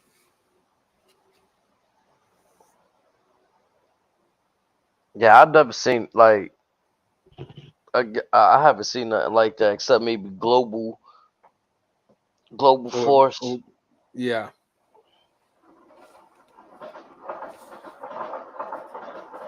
And that went down pretty quick. So this got a little legs on it, but it's not doing any favors right now. Everybody leaving.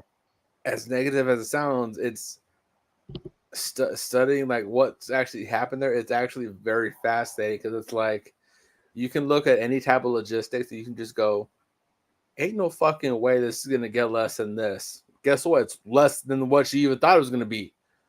And then you look at the alleged budget for it and it's like, how?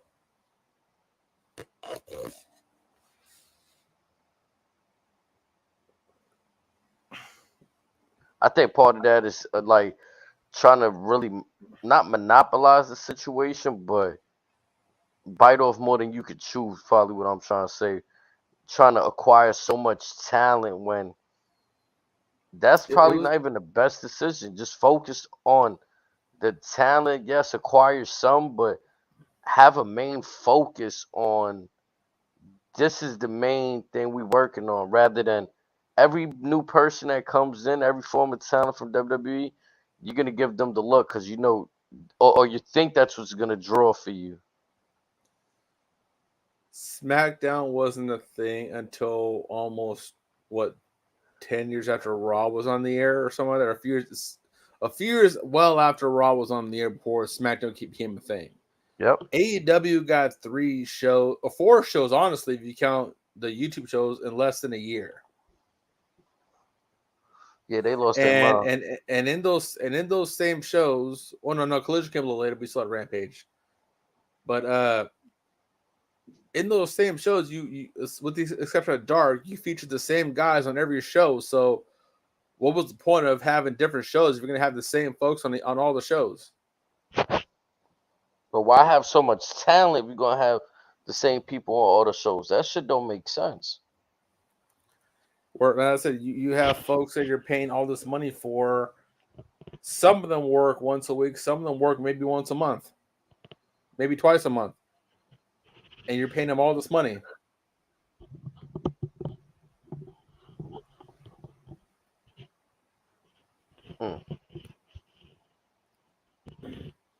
But again, like tomorrow with Collision, I may dabble in the weigh-in. I may not. I'm not really looking forward to it, but I'll be watching Forbidden Door, and we'll see what comes out of those 4 hours. Yeah, Chad, I might check that out too.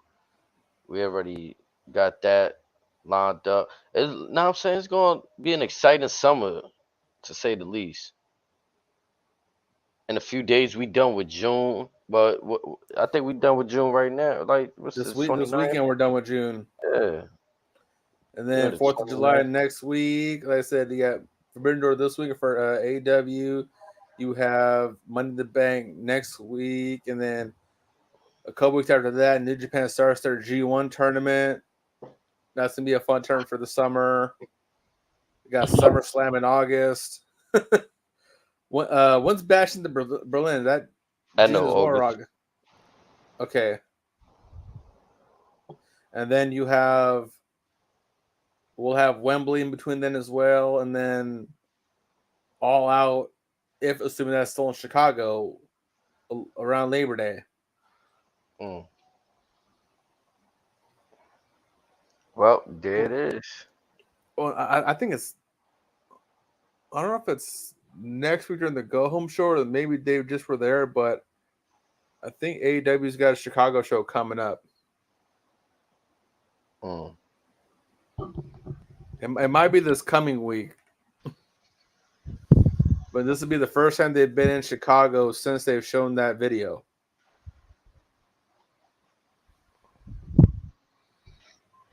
I think Chicago will still be a good crowd for them, but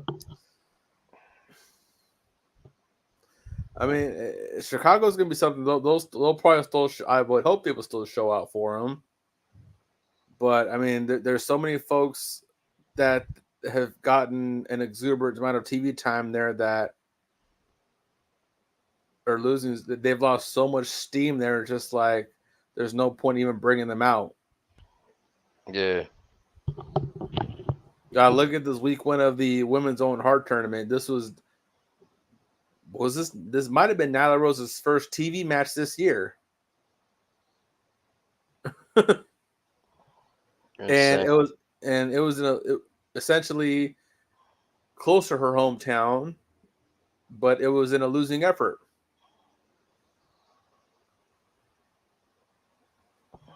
Yeah, I ain't see her get a look in a minute. But again, with AEW, I can only hope for the best. What they choose to do is entirely on themselves.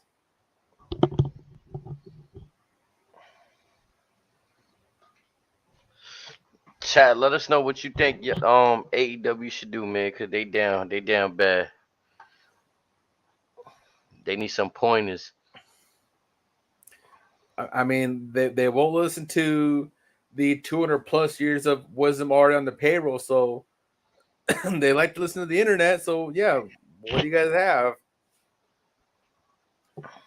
Man. Now, and it was funny. Some of you may say I'm a W loyalist, but I'm much more sympathetic to AEW because I want them to succeed. Like I want them to do better. I want them to actually prosper because that means more stuff I get to enjoy during the week when I'm off work.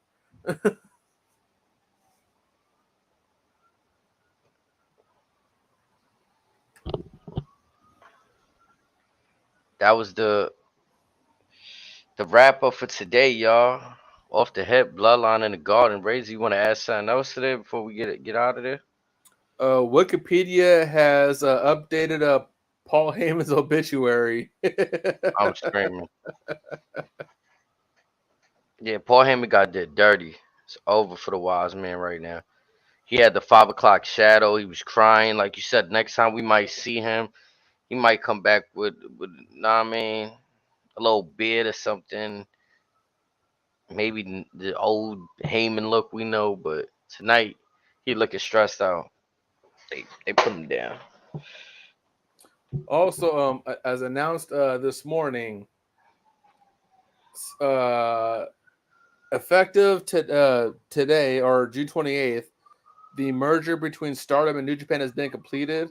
So New Japan now 100% owns Stardom. Okay. Stardom is the female joint, right? Yep. On the flip side, expect to see a lot more Japanese women you never heard of on AEW programming. And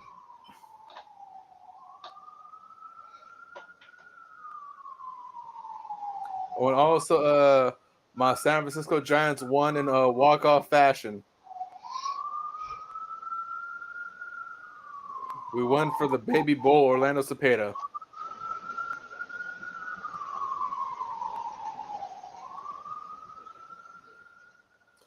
But we'll probably wrap up since I hear the boys heading away to you.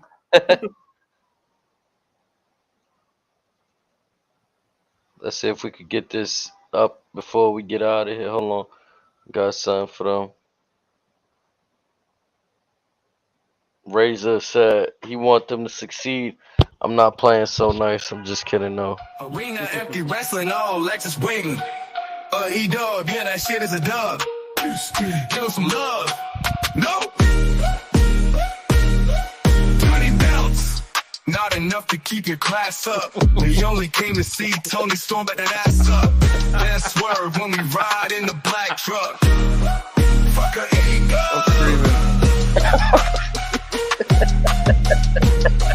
Fuck a ego.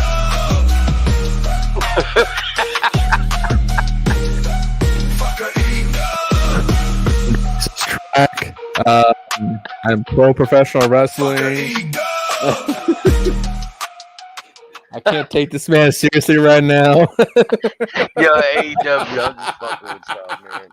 Oh, that shit is too funny, yo. 20 belts, couldn't get your class up. Oh, that's a bar. Also, earlier today, Mercedes Monet was tracked down by TMZ Sports. She was asked if she consider going back to WWE whenever. All she stated was, "I have everything I love right now, and I'm happy." She plugged Forbidden Door and then bounced. See, I ain't gonna lie to you. This is what I like. I don't know why in life people like do this political shit for real, like where it's like unless it's contractually like you can't speak about it. If you could contractually speak. Well, it's 100% Tony Khan stating, "You better say you love us or else." Or else what? I'll send you home and pay you for your services. Or else you won't be on TV. Now the question is, do you still get paid not being on TV? Now, from what I understand, some folks are on a strict contract to where they're getting their money. Others are on a pay per appearance deal. So it ain't the same for everybody.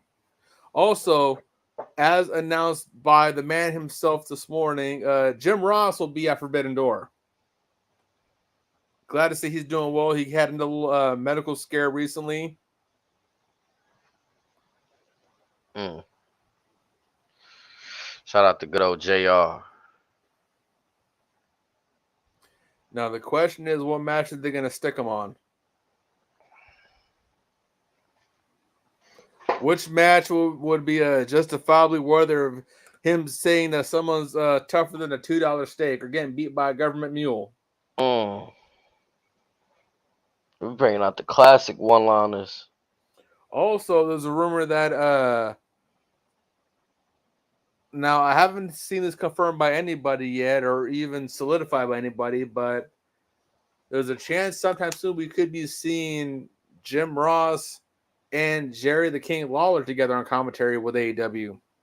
How do you feel about that?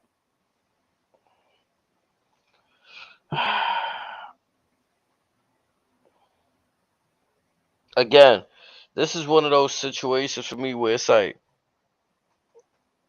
do we really need to relive the old shit? Like remember that shit I sent you with Shabani and he's over? Like, this is the thing that people don't understand. Like, if you look hard enough, you'll find the clips. And people used to complain about Vince in people's ear. I think Tony Khan be in people's ear too. Oh, most definitely. That's just how the business works. When you overseeing the show, that's gonna happen. I don't think we need Jerry the King. To me, he was more of like a hype man. I really wouldn't say he was like maybe behind the scenes, but like on commentary though. You don't want to hear the sound of Jerry the King Lawler creaming his pants when he sees Mariah May, Tony Storm, and Mina Shirakawa bumping uglies. That's what I'm saying, right? Like, I mean, it was cool back then, but now it's like, chill out, OG. Yeah. know what made it cool back then? That he was, like you said, he's still younger, so he could play that lane. Like now you in your Ric Flair lane, like chill. Yeah.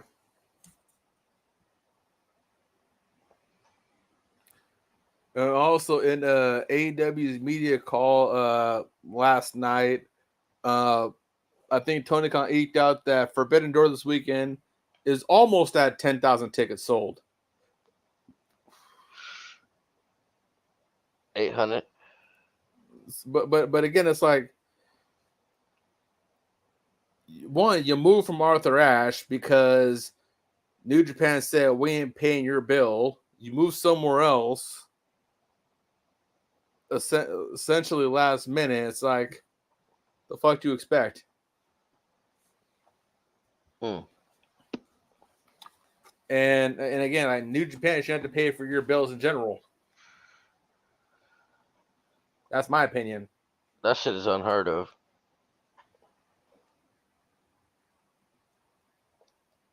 It should be how WWE and TNA got their shit going on. Oh, you want to work this shit on your setting? All right, we'll send you a player. Vice versa.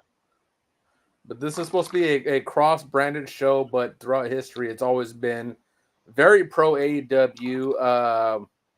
I think New Japan Talent has won less than 20% of the time they've been featured in a joint match. And yeah, it's been definitely pro AEW and just a fuck you to Japan. So I can see why they're like, we're not paying for shit.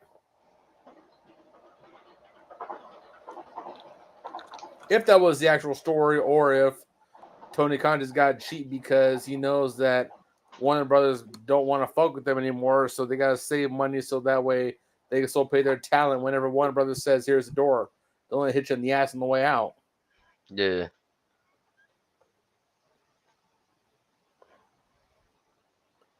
But again, these next few weeks, so sometime in the month of July of this year, their negotiation window ends, and after that, I think there will be no deal set if nothing's put pen to paper after this month. So after October,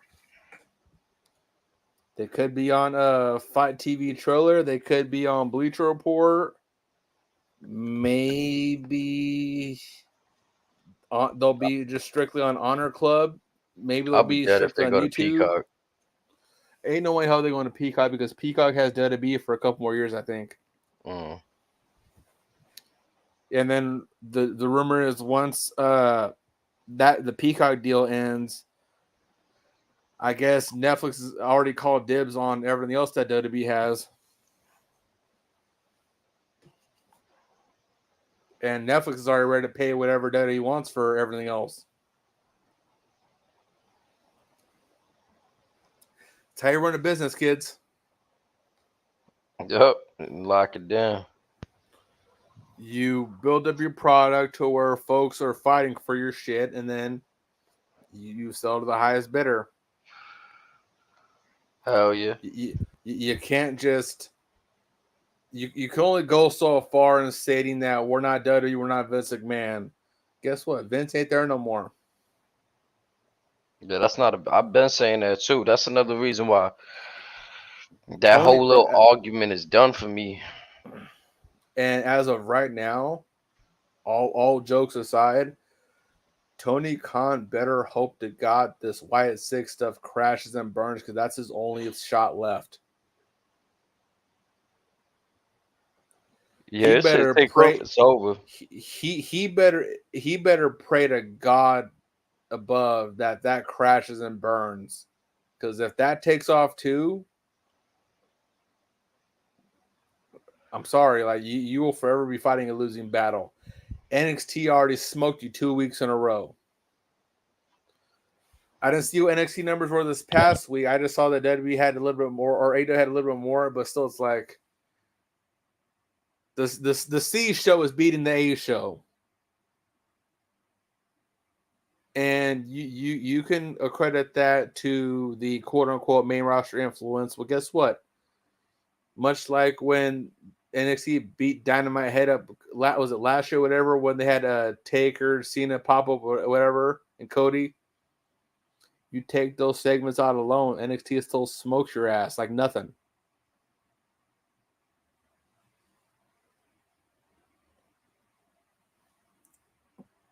So, it's how soon before we start the joke that Dynamite can't beat Level Up?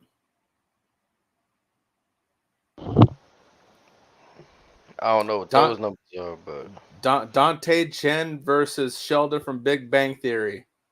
Screaming. That could be the matchup in the next couple of years.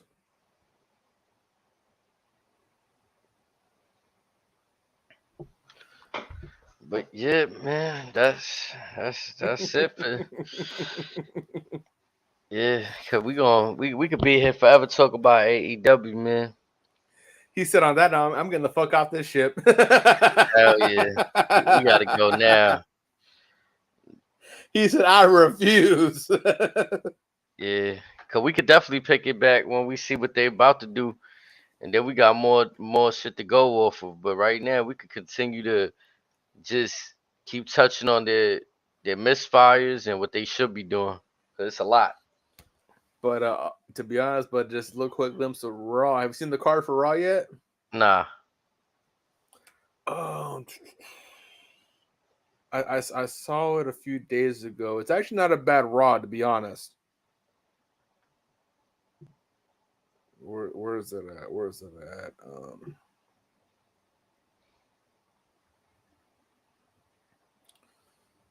I'm trying. I don't know if I sent it to you or not, or if it may have been last week's. Let's see.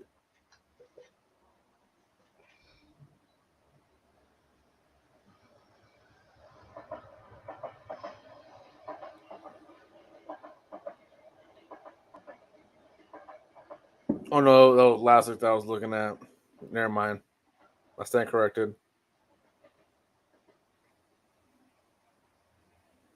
Well, yeah, so we should get what the does each Money in the Bank participant needs one more person, right? Yep. So tomorrow or Monday we'll probably get the men's. Friday we'll probably get the women's. My assumption. The women's has one more. Men's, I believe, has one more as well. And there's one missing from Raw on the women's side. Okay, wait, so is Raw gonna have both qualifier matches then? Possibly. SmackDown had 3 of them tonight. So does Drew get in the qualifier? So I'm looking at it right now. As of 8 hours ago, Rey Mysterio takes on Dominic Mysterio. Mm-hmm. Zoe Stark versus Dakota Kai versus Ivy Nile. Money in the Bank qualifying match. We're also getting Liv Morgan versus Zelina Vega for the women's championship. Yep, and Sheamus versus Drew Mack versus Ilya for that qualifying That's match. gonna be one hell of a match. I don't care who wins that match. That better be the main event. You know what's funny about this though? I'm gonna be honest. I just peeped something about this blunt. I'm gonna send it to you. It says Sheamus versus Drew versus Ilya, but they still have the picture of Ludwig. Ooh. The plot thickens.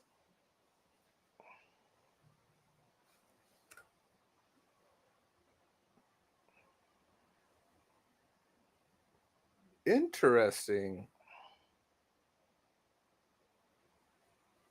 But also, my next question to you is, will we start seeing more noticeable cracks within Judgment Day next week, since we have Liv in a match and Dom versus Ray again? Because it was Liv Morgan who got them the tag team title match. It was Liv Morgan who helped them win the tag team title match. Liv Morgan got Dom another match against his daddy. And you have everybody on board with it for the most part, and you have Priest saying Rhea's not going to like this, and everyone's like, this ain't that bad. Oh, it's definitely gonna start some shit there. Rhea is about to beat the dog shit out of everybody. And again, I got touched on a few weeks ago. We could very likely see Rhea draw blood from Dominic. I'm not ruling that out at all. That would be crazy. We're gonna see some shit similar to Brock Lesnar and Randy Orton type shit, where she starts pawing on him and then boom, just cuts his ass open. Yeah, that'd be wild.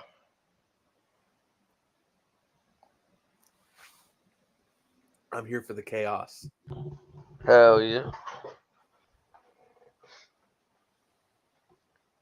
But again, chat, on to the next one.